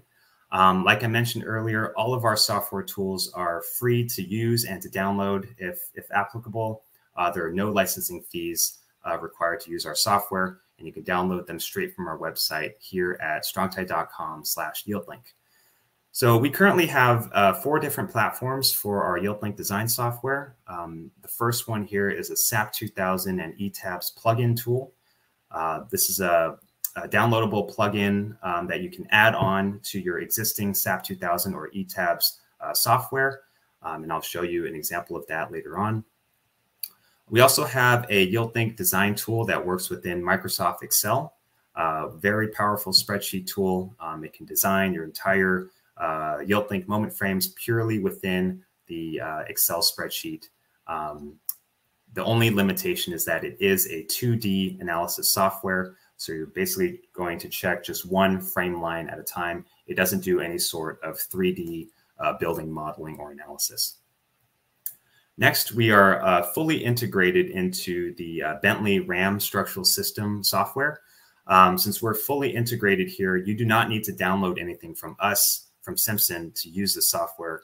You just need to own an existing license for your Bentley RAM structural and just update your software to the latest version, and all of the Yield-Link design options will be automatically incorporated into your software so you can start designing right away.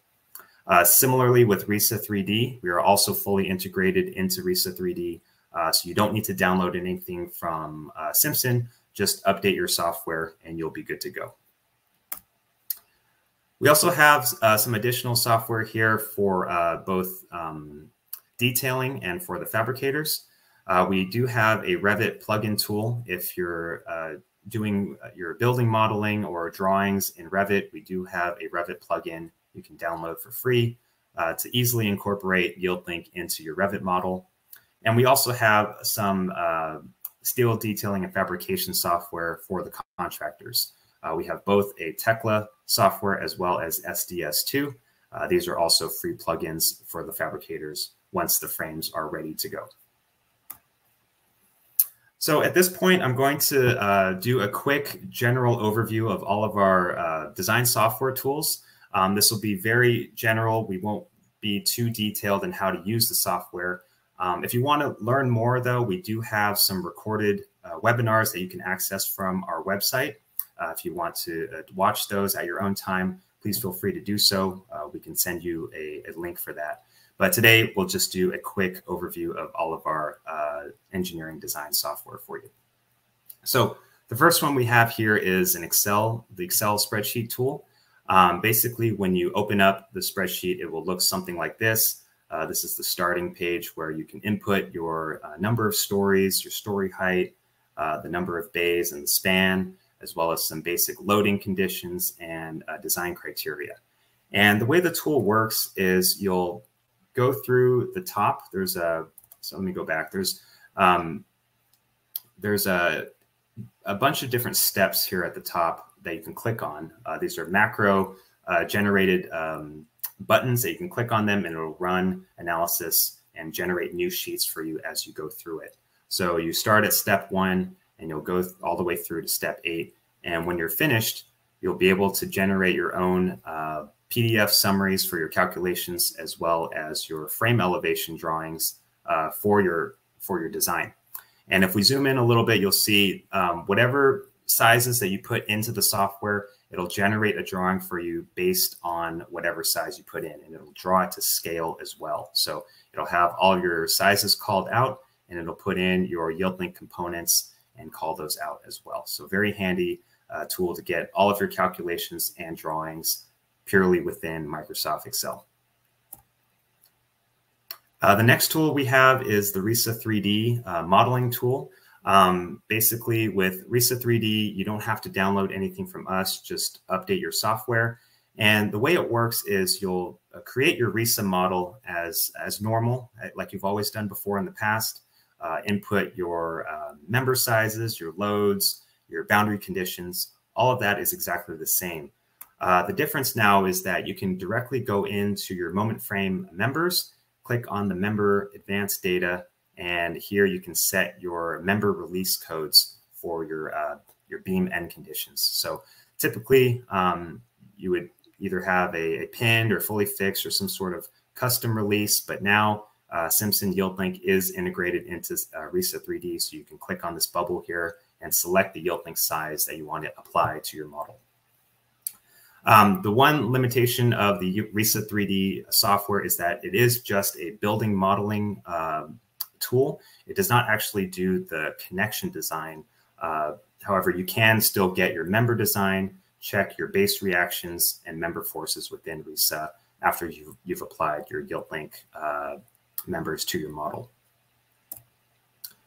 And then next up, we have the eTabs plugin tool. So with the plugin tool, you will need to download the plugin from our website.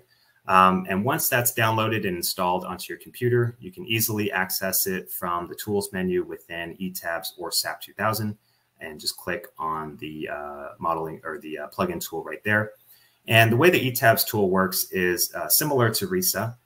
You would model your building as normal, like you've done before in SAP 2000 or eTabs.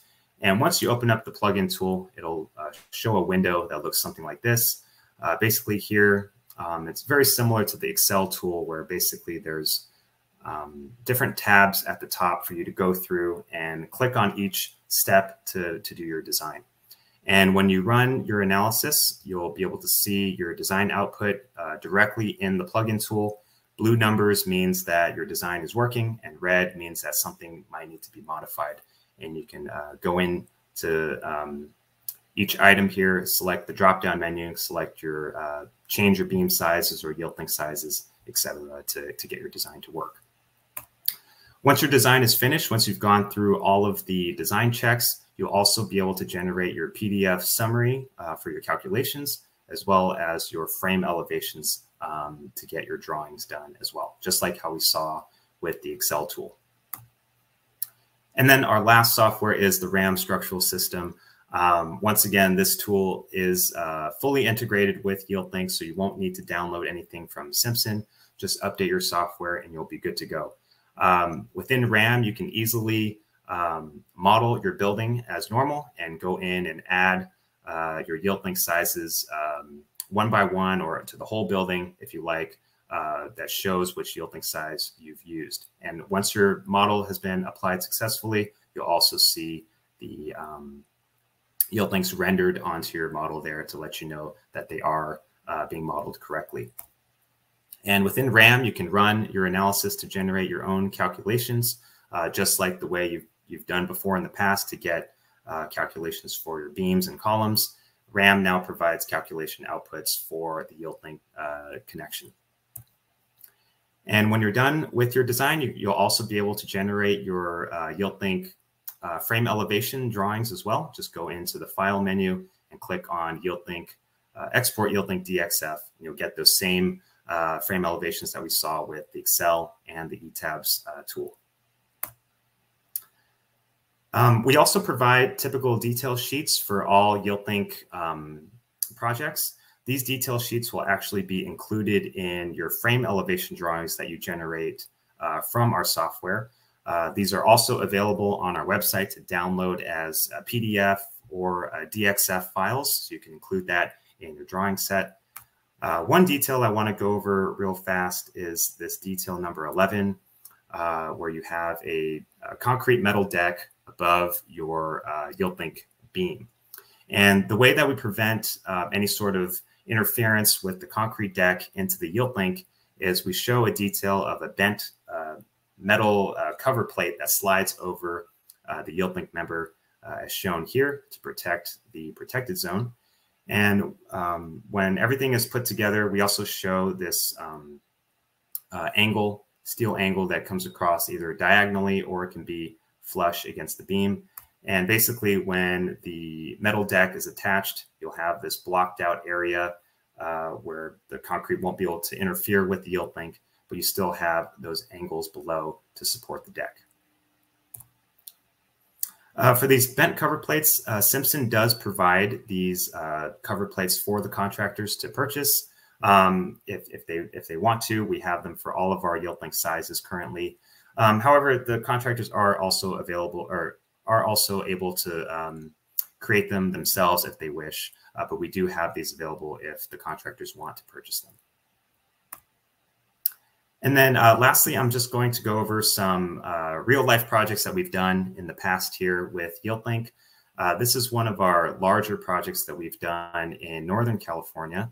It was a full structural steel building, 2 stories with many moment frames on there. You can see there's quite a few connections on this building. It's a very large structural steel project that we're really excited about.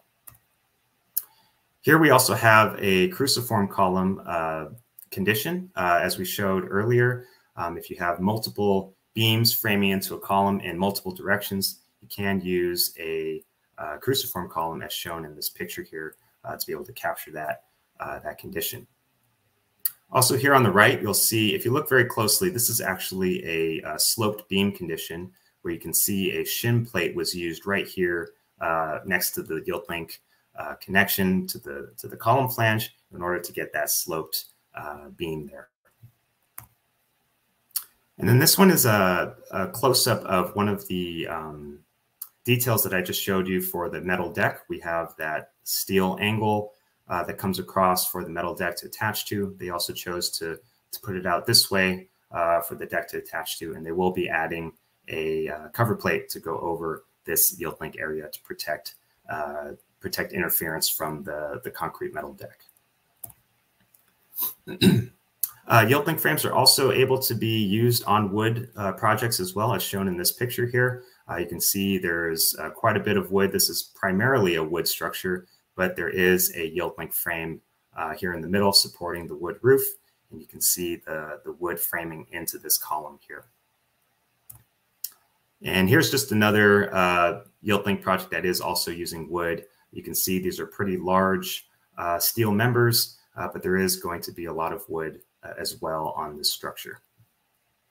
And then the last thing I want to show here is the just a detail that we received from an engineering customer that used our Yield-Link for a retrofit project. So these are some of the details that we took from their drawings. It's basically some existing wood transferring loads into the Yield-Link beam. You can see some of the shear transfer details here. They also had one where it was supporting or framing into an existing concrete wall. So you have some details for that retrofit application as well. And so that's pretty much the end of my presentation. I just want to thank you again for having me today. This is just a quick conclusion slide summarizing all of the topics that we talked about today. So in conclusion, the Yield-Link is a pre-qualified special moment frame and intermediate moment frame connection. It's fully bolted, so there's no field welding required. There's no CJP welds anywhere on the connection. And that greatly reduces the amount of special inspections and field testing that's required during installation. The Yield-Links can be designed without any sort of seismic beam bracing in AISC 341, and that's due to the fact that the Yield-Link is the only yielding member of the frame. The beams stay fully elastic. We also talked about replaceable Yield-Links as well. Since the Yield-Links are the only damaged component, you can easily replace that and put in a new one after a catastrophic event. And then also our free design tools and support. You can download all of our design tools from strong-tie.com/Yield-Link. And Simpson is always here to support you with your projects. Feel free to reach out to us if you ever have any questions. And then lastly here, we do not charge any sort of licensing fees for our software or for our design support. And we also don't have any minimum square footage requirements as well. You can use Yield-Link on very large projects or very small projects. It's really up to you, and we're happy to help you with all of those projects moving forward. So thank you very much for your time. I'm going to turn this back over to Tim Ellis. Hopefully you guys can hear me. Yeah, we can. Okay, great. Okay, so as I mentioned at the top of the presentation, we are expanding our Yield-Link connection technology. We are in the last phases of launching a Yield-Link brace connection. The technology and philosophy is very similar to the Yield-Link. Next slide, please. Oh, I'm sorry, go back. So the brace connection is again fully field bolted. It's replaceable. The steel fabricator is supplying most of the connection technology, or most of the steel fabrication items, but we are supplying the fuse. Okay, go ahead, please.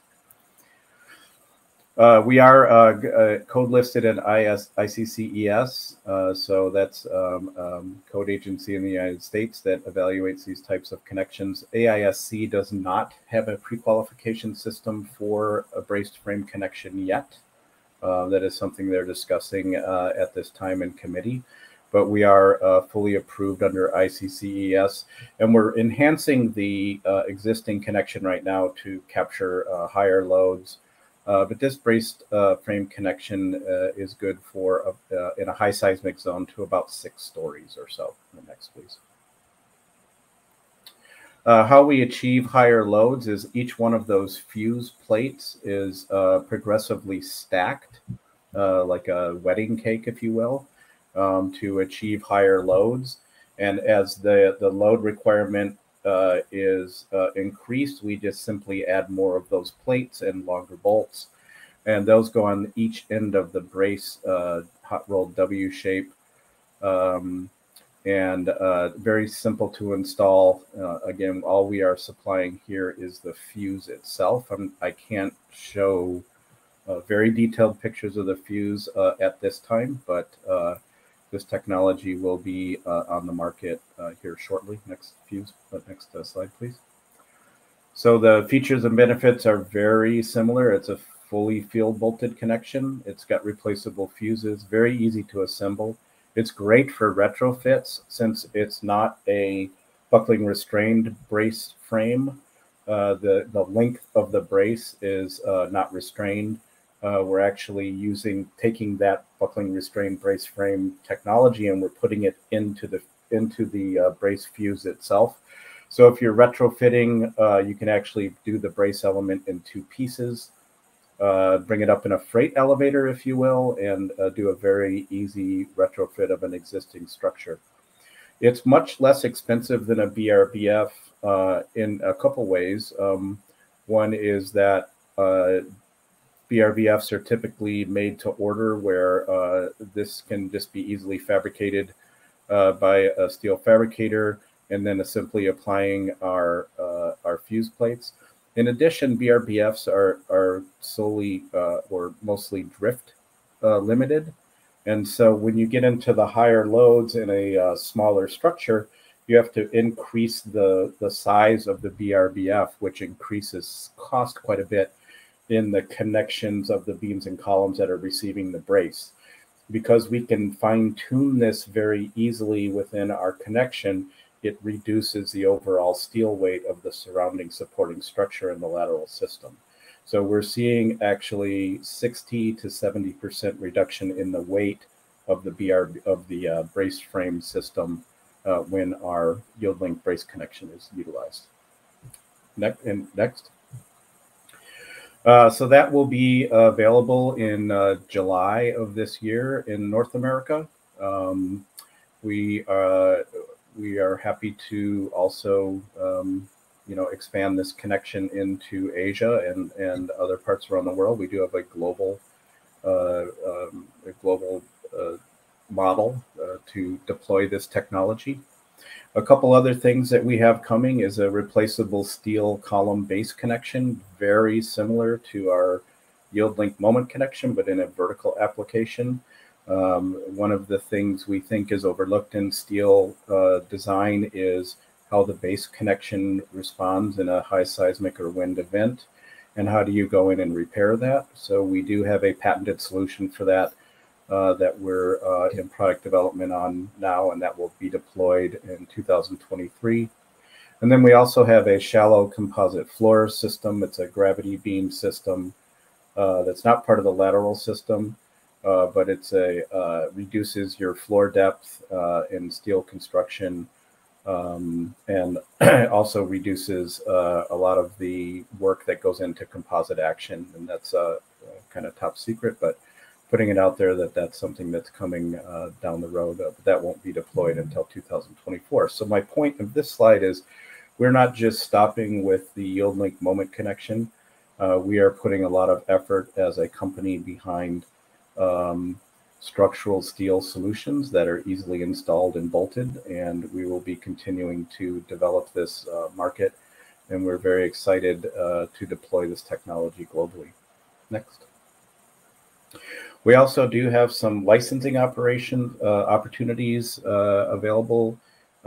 Several questions about that of can we manufacture this in Indonesia and other places. The answer to that is yes. We are happy to ship Yield-Links overseas in containers, but with some pre-qualification work ahead of time, we are willing to work with manufacturers, fabricators in other countries. And you can contact me directly for details on that. I don't want to talk about that in a very big open forum, but if you guys anybody on the call is interested in our licensing opportunities to manufacture the Yield-Links, please contact me and we can talk further about that. Next. Oh, and then just once again, this the Yield-Link brace connection will be available in July. Once we get a little farther, if anybody is going to the North American Steel Construction Conference in Denver, Colorado, we will be introducing this technology there, and we'll be holding some talks about it. But after that, in March, you'll see a lot of information on our website about it. So please check back with us, or feel free to contact me or anybody on this call for more information. Okay, next. That's it. We'll open it up for Q&A now. And thank you so much for all of your attention and your interest in Simpson Strong-Tie structural steel solutions. We'll open it up for questions and answers. Okay. Thank you, Vince and Tim, for the comprehensive explanation. This valuable knowledge is going to enrich and help us in each of our profession. Bapak Ibu juga bisa menanyakan dalam bahasa Indonesia untuk seluruh pembicara. Nanti bisa kami komunikasikan ke Vince and Tim. Last but not least, let's proceed to the Q&A session. Thank you for each correspondent who has put up their question. Each question is highly appreciated, and we will try our best to respond to your inquiries.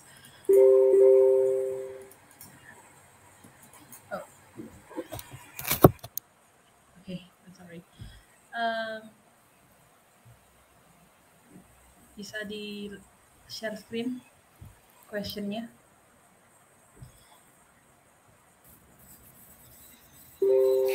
Hey, I just saw a question that might be good. This is Sean. Vince, maybe you can help answer it. Sure. It was regarding the design softwares, and are there tutorials available for people to go online and check things out and learn more? Yes. Definitely. Yeah, we have recorded webinars that go into a lot of detail on how to use each one of the software tools that I talked about today. I'm not sure how we could probably send that to you at a later time. It's just a link to our website and our recorded webinar database. But yes, you can easily view those at your own time. They're free to access. So yes, please feel free to watch those.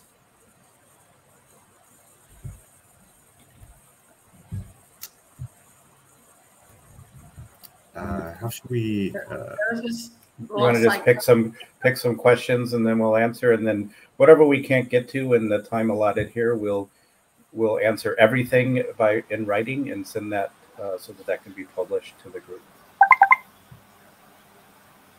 Let's see. I see one here says, do each column beam connection need to be installed with Yield-Link or just on a spot like a damper system for an earthquake?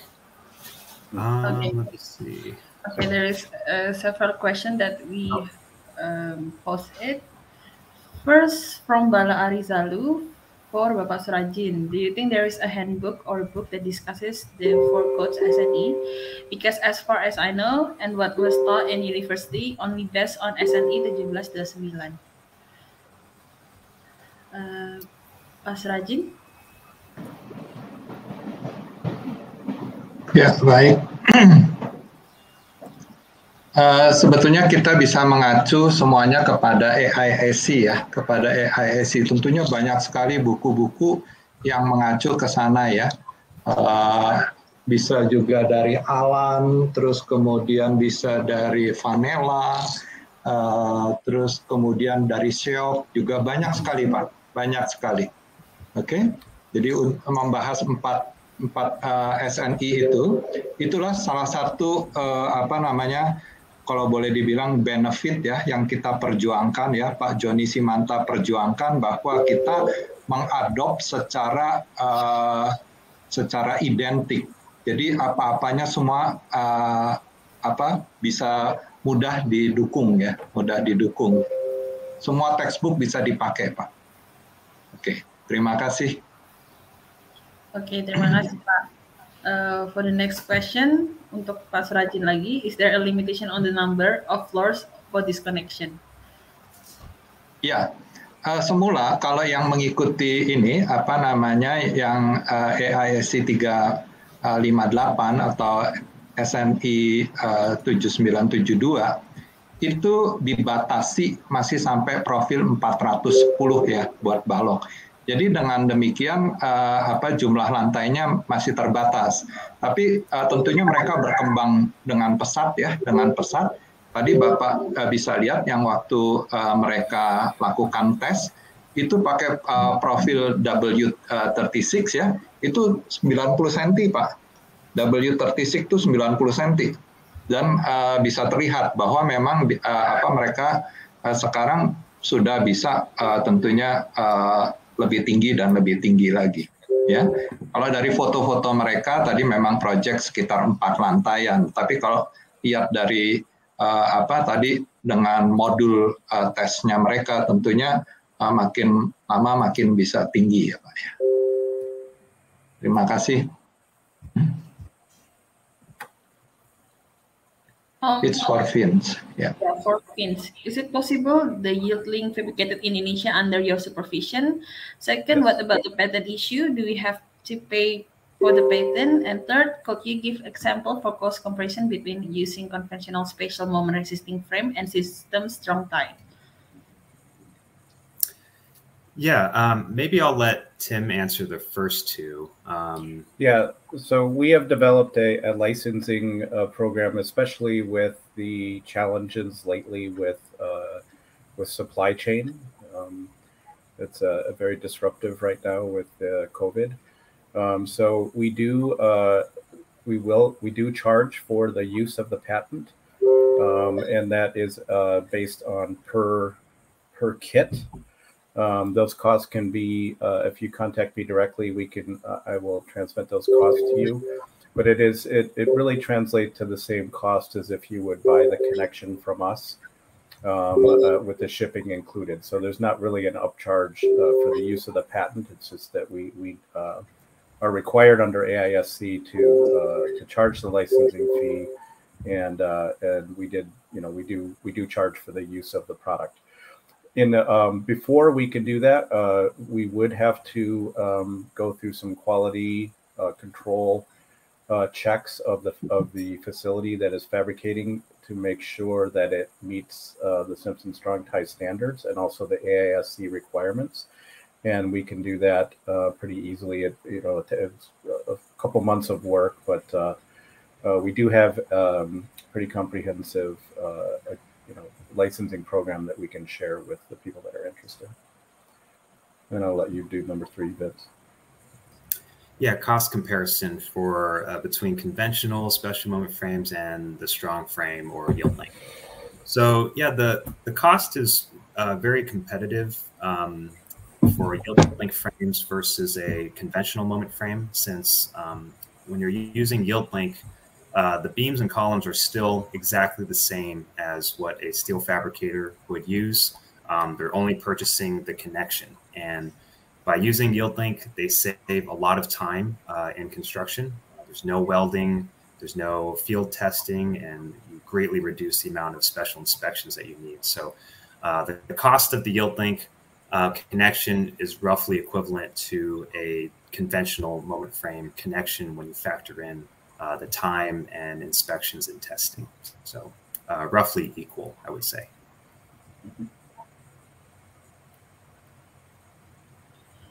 Okay, for fins Young again, do each column beam connection need to be installed Yield-Link or just on a spot like a damper system for an earthquake?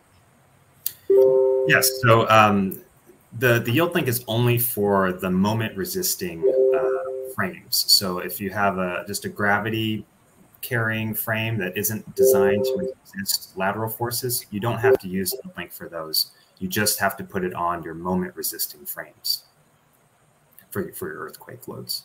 Mm-hmm.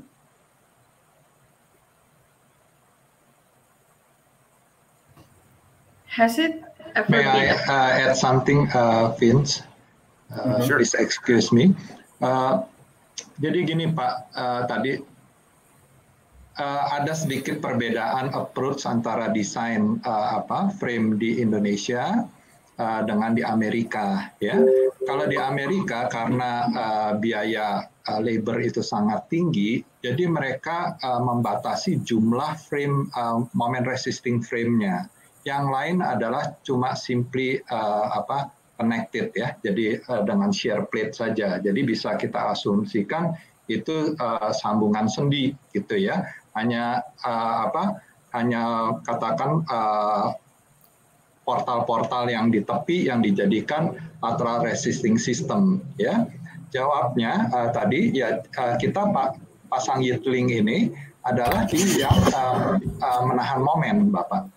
Jadi kalau kita pakai approach yang di Indonesia, semua frame dijadikan lateral resisting system, ya seperti yang tadi sudah ditayangkan, itu di semua joinnya menggunakan Yield-Link, ya. Nah, keuntungannya apa? Mungkin profil-profilnya bisa di-reduce gitu. Bisa di-reduce karena lebih terbagi banyak frame, ya. Mudah-mudahan bisa menjawab. Oke. Terima kasih. Okay. For the next question, Ivan bisa share screen, Ivan?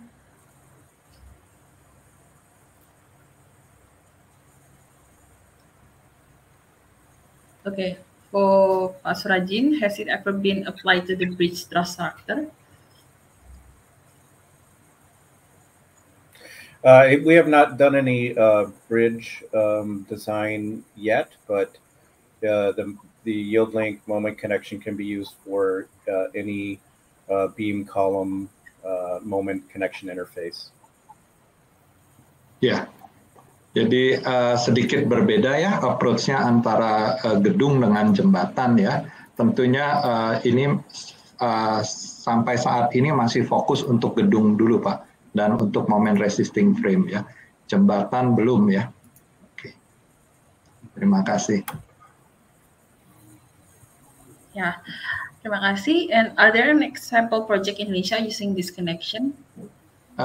Belum ya Pak. Jadi ini masih sangat baru. Ya kita juga kemarin kita masih confused dengan urusan paten dan sebagainya. Tapi ternyata setelah jauh kita berkomunikasi, berkorespondensi dengan mereka, ternyata tidak seperti yang kita bayangkan. Semuanya mudah ya. Deal dengan orang Amerika tuh sangat ini sekali, sangat terbuka. Dan apa-apa semuanya free. Sungguh ini benar-benar free ya. Jadi ini adalah satu kesempatan kita untuk bekerja sama dengan mereka, ya. Oke. Oke. Wah kok saya terus ya. Sebaiknya mestinya harusnya kepada bintang tamu kita ya. Kalau saya kan Bapak Ibu bisa bisa read saya kapan saja. Oke.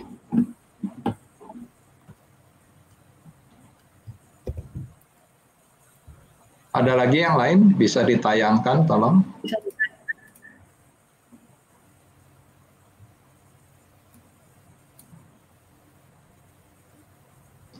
Yang buat saya juga nggak apa-apa, biar nanti Vin sama tim yang menjawab.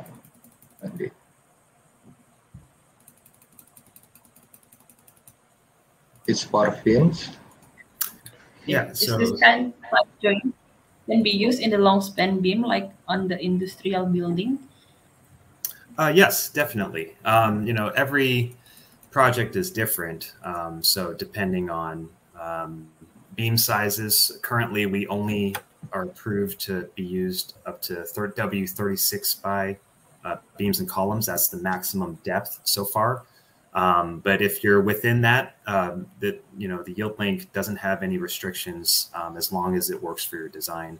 And we've seen the Yield-Links used in these long span industrial buildings in the US. So yes, you can use it for these types of structures. Okay, let me add. Ya, jadi tadi Bapak Ibu bisa lihat bahwa untuk long span ya tentunya bisa sampai dengan tadi W36 itu tuh sampai WF 900 ya. Nah, terus kemudian gimana kalau katakan menjadi rafter yang bersudut, tadi mereka dengan simple memberikan diganjal saja jadi strukturnya ya. Tadi ada dalam presentasinya. Oke, terima kasih. Okay, next question from Fikri for Mr. Finchiang. Is it compatible for beam and column hot roll with G3101 SS 400 material? Is there any example of photograph of Simpson Strong-Tie application in industrial plants such as paper pack structure? Is it permissible to applying fireproofing in this link connection? Any special requirement of column and beam coating system? Yeah, I'll take the first part, Vince. We don't, it is compatible with a JIS beam, but we at this time do not have a JIS approval on this system, but I'm not sure. That's equivalent to A36, actually. It would, yeah, it's an A36 equivalent, but Japan Industrial, I'm not sure if we would need an extra, if you're intending to use this in Japan, I'm not sure if we would need an extra approval for that.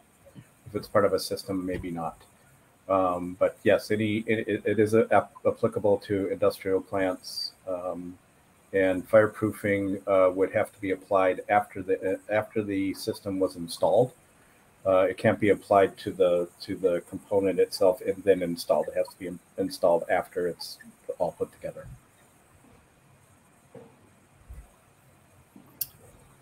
Let's see, did we answer all of these already? I guess for pictures or examples in industrial plants such as pipe rack structure, not to my knowledge, but we've done just quite a few different, a few variety of projects.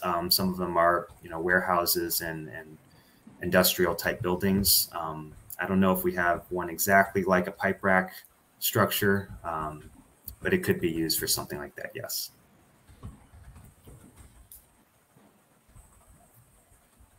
Okay. Kita masih ada waktu, Bapak Ibu sekalian, silahkan dipergunakan, ya. Kita masih ada waktu. 30 menit. Ya. Jika Bapak Ibu yang ingin bertanya bisa bertanya di Q&A. Yeah, I would like to ask about the connection on column weak axis direction. On strong axis, we can assign the yield link to the column flank. But how does it work to the column weak axis? If you have some images, can you please show to us? Thank you for the attention. Yeah, we mentioned earlier the yield link can actually only be attached to the column strong axis. We're not approved to install into the weak axis or the column web. But if you do have a situation where you have beams coming in at 90 degrees onto a column, you can use the cruciform column that I showed you earlier. There was a picture that we showed for that project that used the cruciform column where you can have beams coming in at 90 degrees. So that's how we would handle a beam coming into, I guess, a column's weak axis. You would have to make it into a cruciform column. Let me add. Jadi begini ya, lagi-lagi different approach ya antara desain Amerika dengan desain di Indonesia yang biasa di Indonesia. Kalau di Indonesia maunya rigid kedua arah ya. Nah sebetulnya semua yang di-develop di AISC dan semua testing itu adalah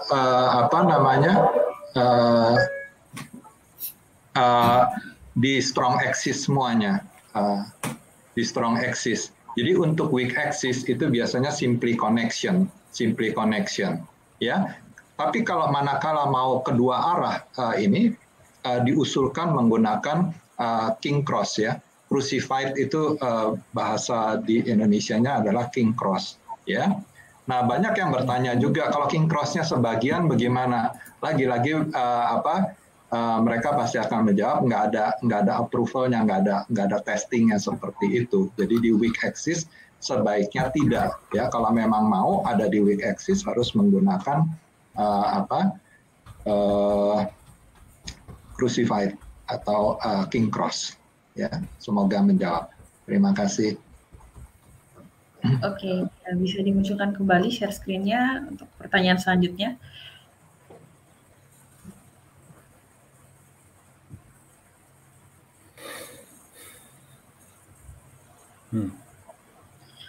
Oke, untuk Bapak Suradjin, it was explained earlier that the SST-SF connection system can be prevent LTB from occurring. The moment capacity LTB of the beam MCR is a function of LY and the unbraced length. If the unbraced length of LP is greater without bracing, of course, MCR will be achieved faster. How can TSF provide sufficient bracing action? It is also explained that the beam is still in an elastic condition, not melt at MP. So if LB is too long, is it very possible to have inelastic LTB or elastic LTB? Thank you. Oke, ya terima kasih ya dari Albert Hansel ya. Jadi prinsipnya mereka tuh simple ya, desainnya simple. Jadi yang dimaksud dengan MSS TSF itu adalah couple ya, gaya couple dari Yield-Linknya ya. Jadi kalau itu dibandingkan dengan MP dari beam ya tentunya pasti kalah ya, pasti lebih kecil karena tadi kan dicoak ya, dimensi dari flange-nya balok dan dia dicoak gitu. Jadi memang konsepnya adalah balok itu tetap elastis ya. Jadi kemudian juga hebatnya ini si SSTSF ini itu nggak perlu memenuhi semua ketentuan bucklingnya dari AISC 341. Jadi cukupnya dari AISC 360 ya. Jadi yang masih yang specification bukan yang for ini ya. Jadi memang konsepnya seperti itu. Oke, semoga menjawab. Terima kasih. Ya, terima kasih Pak Suradjin untuk jawabannya. Untuk pertanyaan selanjutnya.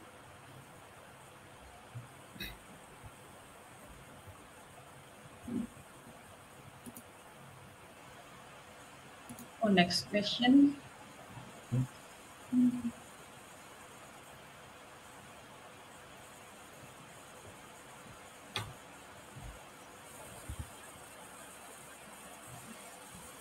Atau bisa dibaca yang di Q&A yang dipublish, cukup banyak pertanyaan kok Mbak Regina. Oh, ya. Nanti kalau ya.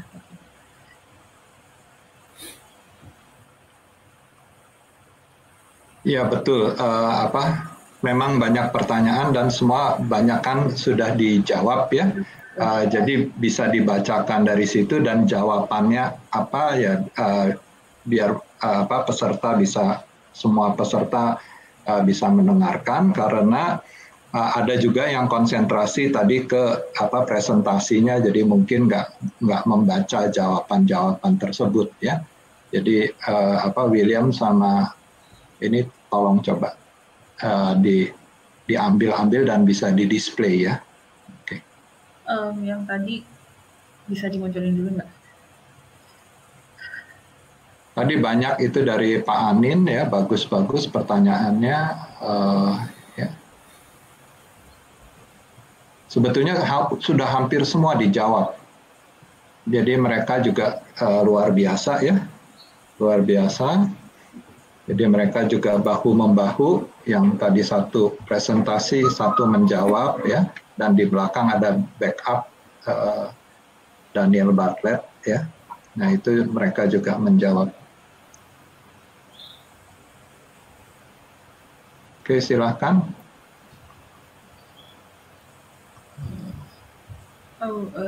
Sinyalnya lost kayaknya Pak. Jadi kita mungkin baca dulu aja Q&A yang ada di. Iya. Ada pertanyaan dari Pak Anin ya, bagaimana plat yang kuning katanya. Plat kuning itu sebetulnya cuma buat nahan dia buckling keluar bidang Pak. Jadi dia sebetulnya cuma diganjel, tadi ada ganjelnya, ada simplate-nya, itu ada 4 baut, terus kemudian dia sifatnya tidak mengganggu dari si Yield-Link untuk bergerak gitu ya. Nah itu dari dia. Oke, dari Pak Muslinang bisa kecari nggak yang dari Pak Muslinang? Code-nya 13. Okay. For the next question, the test for SSTSF showed hysteretic curve with increasing pinching. What are the cause and the solution that has been done to improve the energy dissipation of this smart connection? Now, there is in Q&A because the in the share screen, there is a lot of questions that have been answered. So we move to Q&A. From Muslinang Mustopo. Yeah, can we just... Saya nggak ketemu yang dari Pak Muslinang.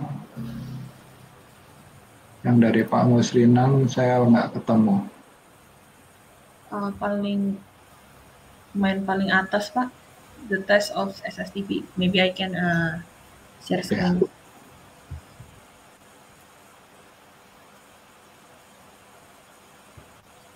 Okay.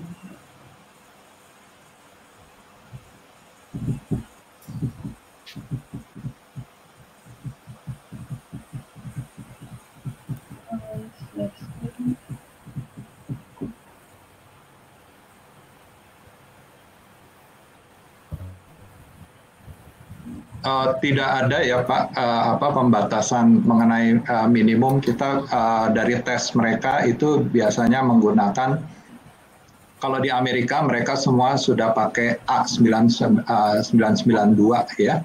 Kalau di sini ini baru mau digalakan penggunaan SN490B ya. Itu setara dengan A992 ya. Kalau A36 itu sudah ditinggalkan ya, karena daktilitasnya itu jauh ya dibandingkan dengan A992. Oke. Jadi tadi kalau A36 itu setara dengan SS400 ya. Kalau nanti A992 itu setara dengan SN490B ya.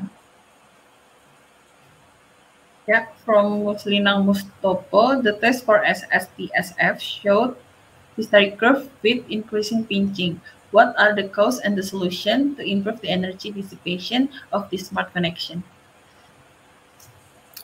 Yeah, that's a good question. I might not be able to answer that, but I have a feeling that the pinching that you might have seen might have to do with how the loading was applied to the frame. So the way that it's continuously being pushed on, that might cause the hysteresis curve to look that way. But I think this one might be, we might have to get back to you on this one. Yeah, I think that was a function of the actuators in the lab and the way that the testing protocol was designed. Okay, let me add. Terima kasih ya Pak Muslinang. Kalau dari saya mungkin itu adalah bagian dari slip ya. Jadi slip dari baut-bautnya itu bisa menyebabkan efek pinching ya. Oke. Kalau menurut want to be clear that was not due to bolt slip.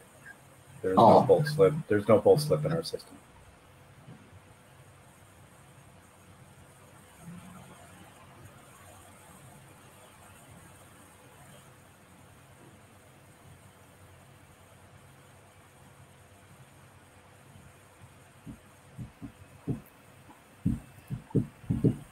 Oh, my share screen is off.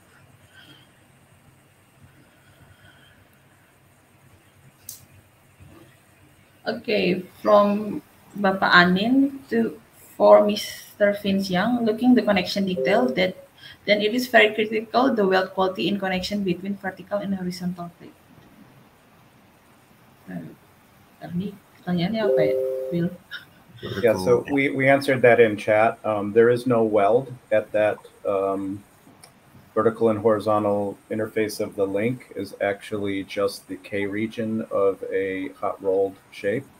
We use a patented process in our factory in Riverside, California, that actually cuts these links in a combination drilling and plasma operation that eliminated that CJP weld when we first created the product. So that also increases the ductility and the performance of the connection. It's very much more predictable because we're not applying a weld to that connection, to that interface. Okay, thank you. And another question from Pak Anin, as you mentioned that SST-SF is partially moment connection, what should we do to make a model to be a partially moment connection? Could you put that question up? Yeah, can you show the question again? Pertanyaannya tolong ditampilkan. Sudah?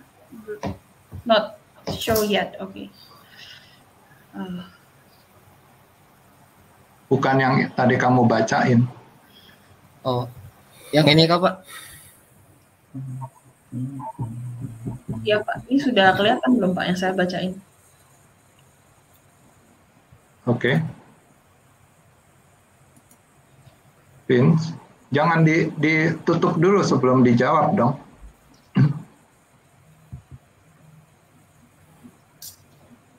Share screen yang terlihat apa ya Pak ya? Nggak ada sekarang. Oke, saya share screen PowerPoint.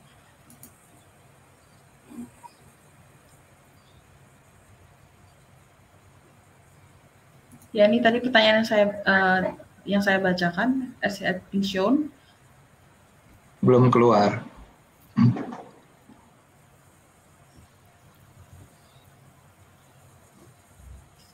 Belum keluar, Pak? Belum. Oke, atau William, mungkin William mau ini keluarin, Will? Iya, Ci. Oke.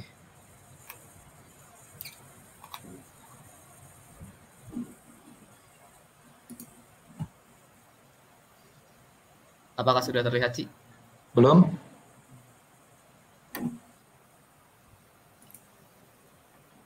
Oh, sorry. Are we still trying to pull up the question? I can't see. Sepertinya error di share screen-nya, Pak. Iya. Mungkin keluar dulu baru masuk lagi. Iya, atau di ini aja. Mungkin suruh baca di Q&A aja, di publish gitu, Pak. Vince, could you please read the Q&A and then your answer? Sure. Which question was it?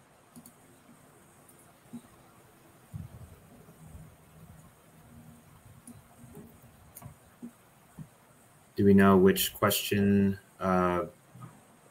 needed to be answered? Vince, I think it had to do with partially restrained connections in the model. And how are those handled? Yeah, and I actually have an answer in the Q&A, but I can't click on Q&A to get to it. Okay, sure. So yeah, here we go. Okay. Partially moment connection. Partially restrained moment. What should we do to model a partially restrained moment connection? Yeah, great question.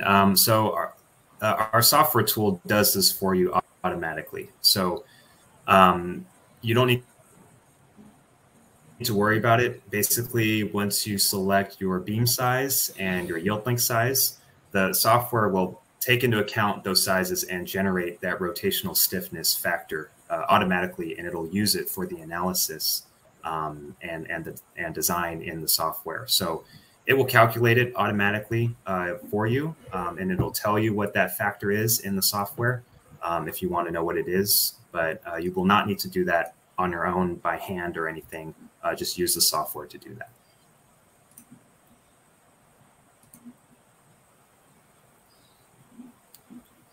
Let's see. Should I answer these other ones too? Cost comparison, we went over that. Number 2, does the Strong-Frame use in-house developed software or other FEM software in designing the connection? Yes, we use, all of our software was developed through Simpson, but you can use any of our software tools to design your Yield-Link frames. We have our Excel spreadsheet, the RISA modeling tool, eTabs plugin, and the RAM structural software to design your frames. Question 3, if we use Simpson connection, what is the recommended R value to be used? That's up to you. We can use the R of 8 for special moment frames. You can also use it 4.5 for the intermediate moment frame. You can also use R of 3.5 for ordinary moment frame. Recommended value is really up to you and your design and the location of your project. What you decide to do with it, that's entirely up to you. Okay, there's a couple here in the chat room, Vince. Is there a maximum moment demand that the yield link is applicable to? In other words, has testing been done to evaluate performance under very large moment demands? Yeah, I mean, there is a maximum moment capacity since the links, we have a maximum size and we can only go to W36 by beam depth. So your maximum moment is the largest beam size and the W36 by for your TC couple. That's basically your maximum moment capacity of your connection. I don't know that off the top of my head, but if you go to our website and look at the product table, you can calculate it yourself if you'd like. And then there was another one that, I'm sorry, Vince, go ahead. Yeah, I was just going to reiterate, in the future, we will have approval for deeper beams, so W44s, also up to 60-inch built-up shapes, so that your moment capacity will increase dramatically as those sizes get deeper. And those should be approved in AISC 358-22 Supplement 1, which will be sometime next year. We presented to the committee in November, and there was no exceptions. There was another question that asked, how much does the construction cost increase with the use of Yield-Link? Actually, it's just the opposite. Your overall construction costs will decrease with the use of the Yield-Link because of the accelerated construction schedule, and also that there's no field welding or bolting, no lateral beam bracing. So the overall cost of your construction should actually go down if you utilize the Yield-Link technology.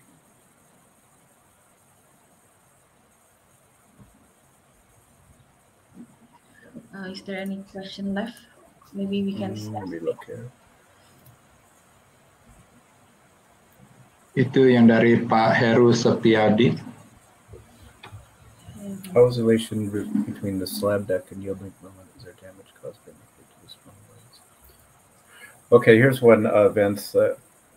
Is there a relationship between the slab deck and Yield-Link moment connection? If there is damage caused by an earthquake or due to strong winds at the Yield-Link moment, how do you repair it, especially in the shear area of the slab deck, and whether the repair costs are calculated in the planning? Slab deck and the Yield-Link connection. Well, if there's yeah, go ahead. No, I was just gonna trying to understand the question fully. So, are we talking about damage to the deck or just damage to the link? The damage to the link will only be, in that yielding area if it's stretched out, or it won't have buckled, since we have plates. The spacer plates and buckling restraint plates are there to prevent buckling of that yielding stem. So if there's any damage, really, it's going to be in tension. And if it ruptures fully, that your building has a lot of, it's going to have a lot more damage than just the yielding area of that yield link, since it does yield quite a bit.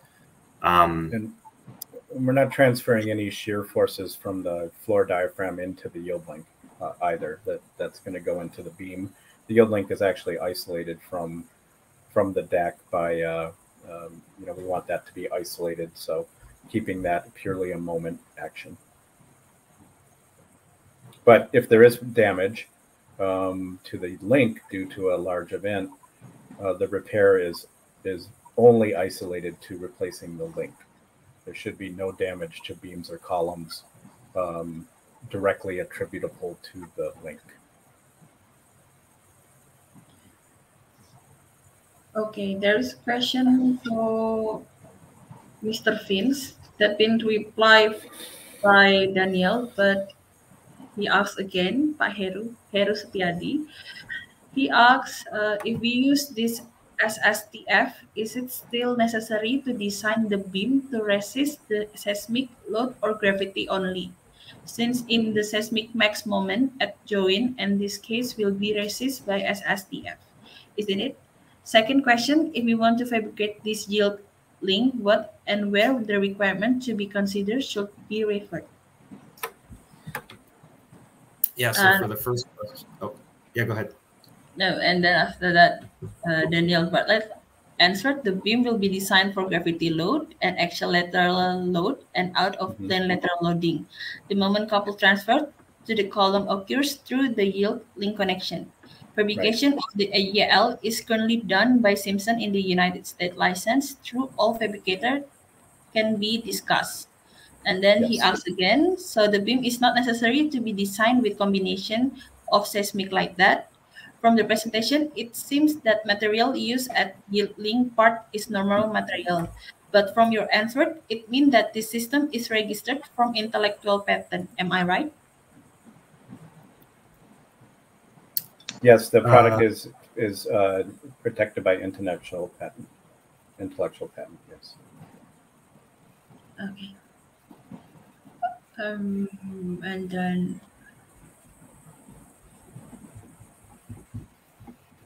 pertanyaan lain.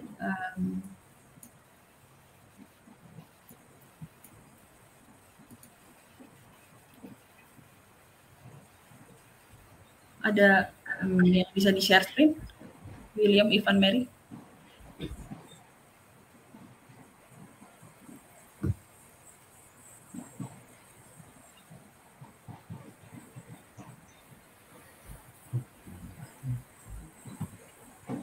Belum muncul ya share screen-nya, not yet seen. Oke.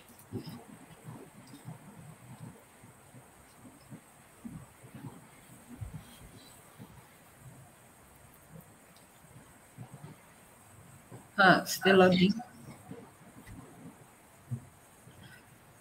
Not seen yet, William. Pertanyaannya siapa ya, Will? Aku cari aja. Mungkin Pak siapa? Ivan atau Mary bisa share.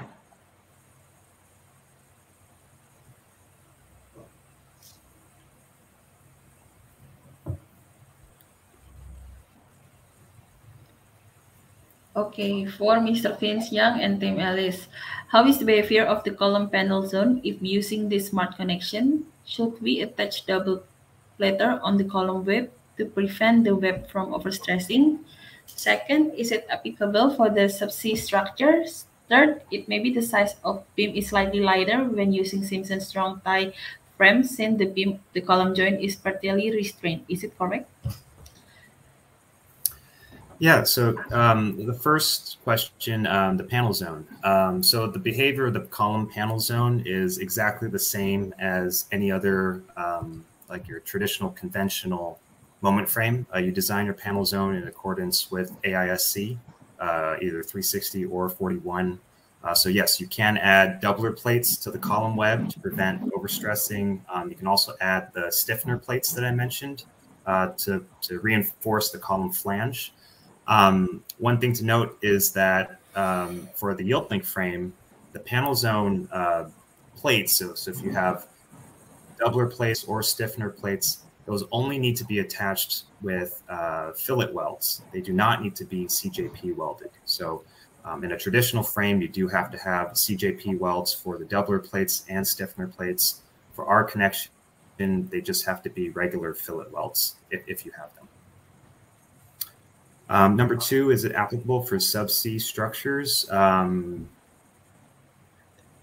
I mean, I don't know. Tim, yeah. I mean, if you could use it in a subsea structure, if that was going to be, if the steel was going to be treated, say with hot dip galvanizing or some other corrosion prevention method. Again, it's very important that the Yield-Link assembly is completed prior to the application of any of that corrosion protection. It can't be done separately. It has to be done as a structural connection. Yeah. And then number three, maybe the size of the beam is slightly lighter when using the Strong-Tie frame since the beam column joint is partially restrained. Actually, it's the other way around. So because our connection is partially restrained, the building will drift a little bit more than a conventional fully fixed or fully restrained connection. So our member sizes are going to be slightly heavier than a conventional frame. Okay. Is there any question? William, Ivan, Mary?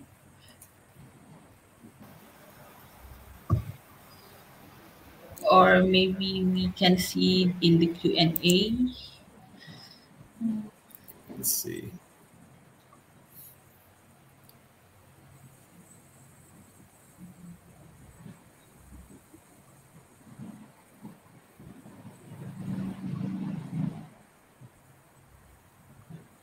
Oh, it's been answered all. Can the yield link connection be stacked in multi-story structural steel construction? Yes.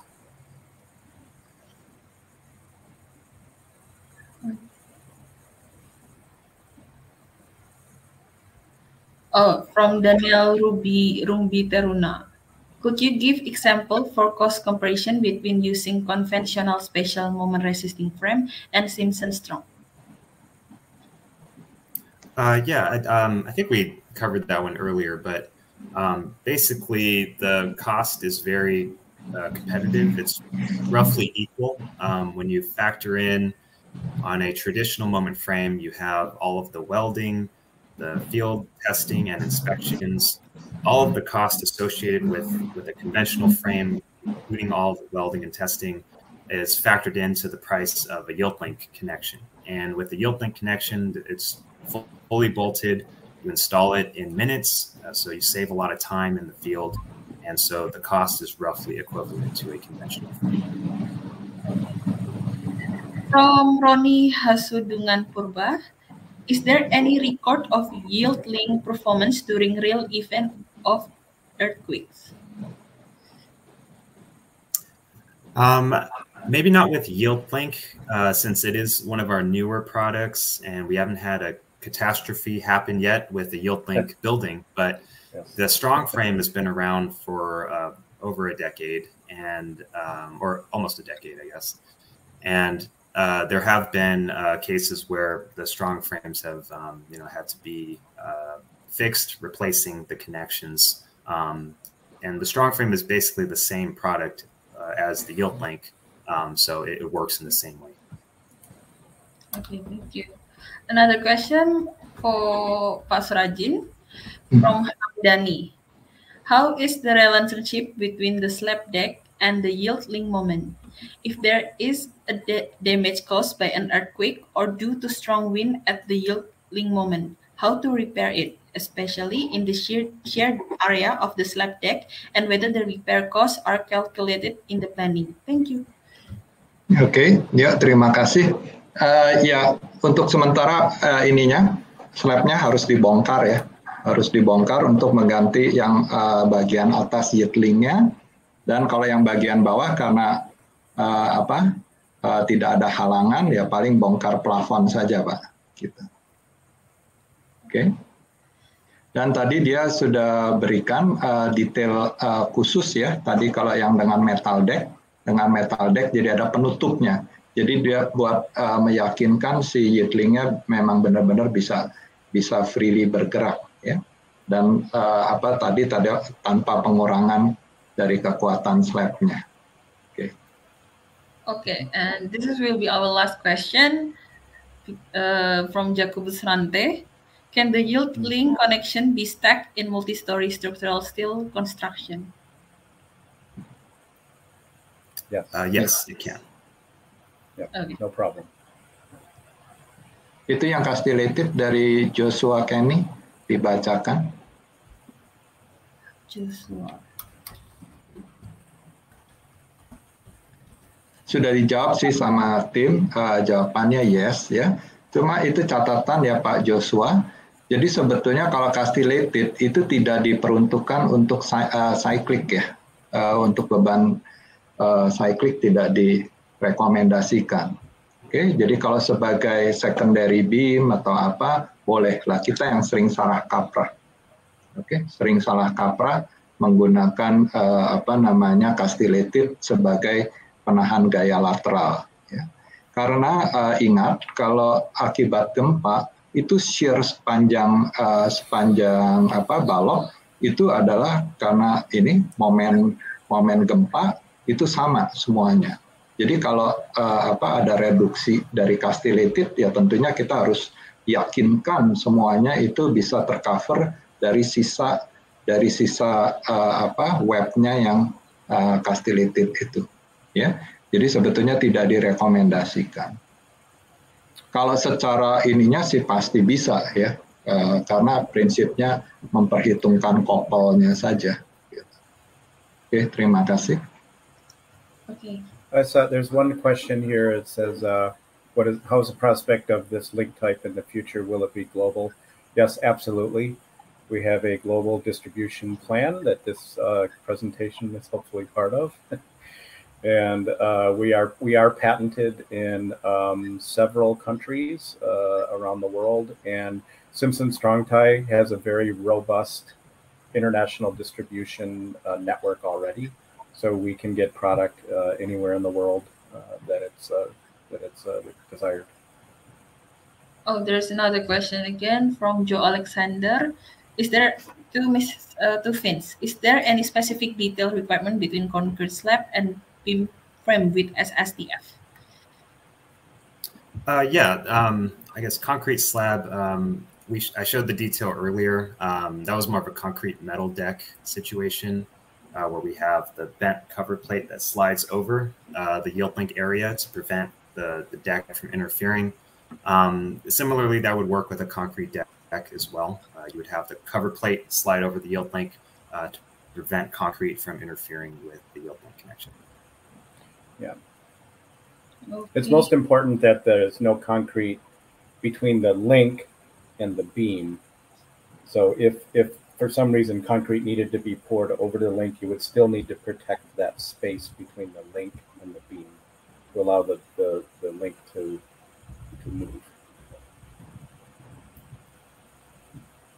Okay, there is three last question that will be share screen from my team. Ivan, maybe you want to share screen? Really last three. Peminatnya banyak ini. Terima kasih Bapak Ibu sekalian. Kita sudah lewat waktu ya, dari 10.30. Ivan bisa share screen?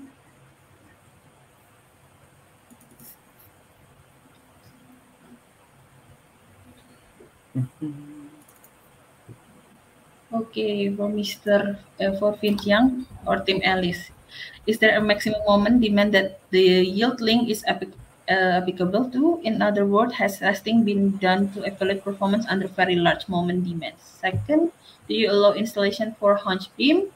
Third, how is behavior of the column panel zone if using the smart connection? Okay. Should we attach double plater on the column web to prevent the web from overstressing?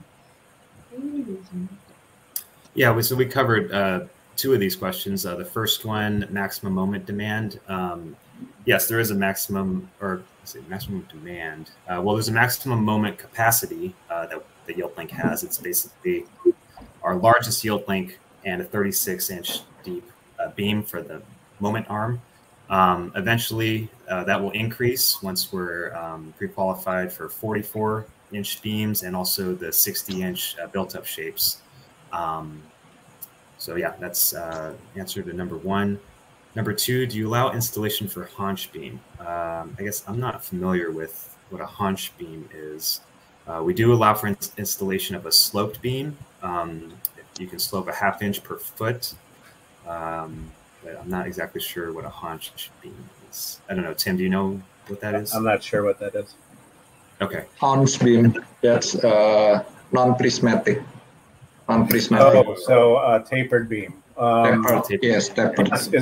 We would, as long as the beam column interface is 90 degrees. Or within 2%, right? Yeah. So for a built-up section, say in a metal building with a higher slope, you are able to kick the top of the column back in a complementary angle to the roof slope and maintain the 90-degree connection to allow the yield link to accept the beam. Does that make sense? Yeah. And then last question. Yeah, we talked about this one too, the panel zone. It's the same panel zone design as you see with, conventional moment frames. You can include your stiffener plates and doubler plates in your panel zone design to reinforce the column panel zone. If you do include those plates, they only need to be fillet welded with R connection, whereas in a traditional moment frame, those do need to be CJP welded.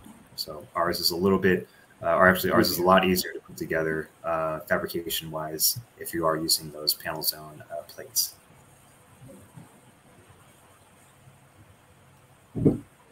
But actually it's controlled by the Yield-Link capacity, right? When we check when they check the panel zone. Yes, exactly. Yes. Exactly. Okay. I think this question and our Q&A session. Once again, we would like to thank you, our speaker, for the time and knowledge that has been shared.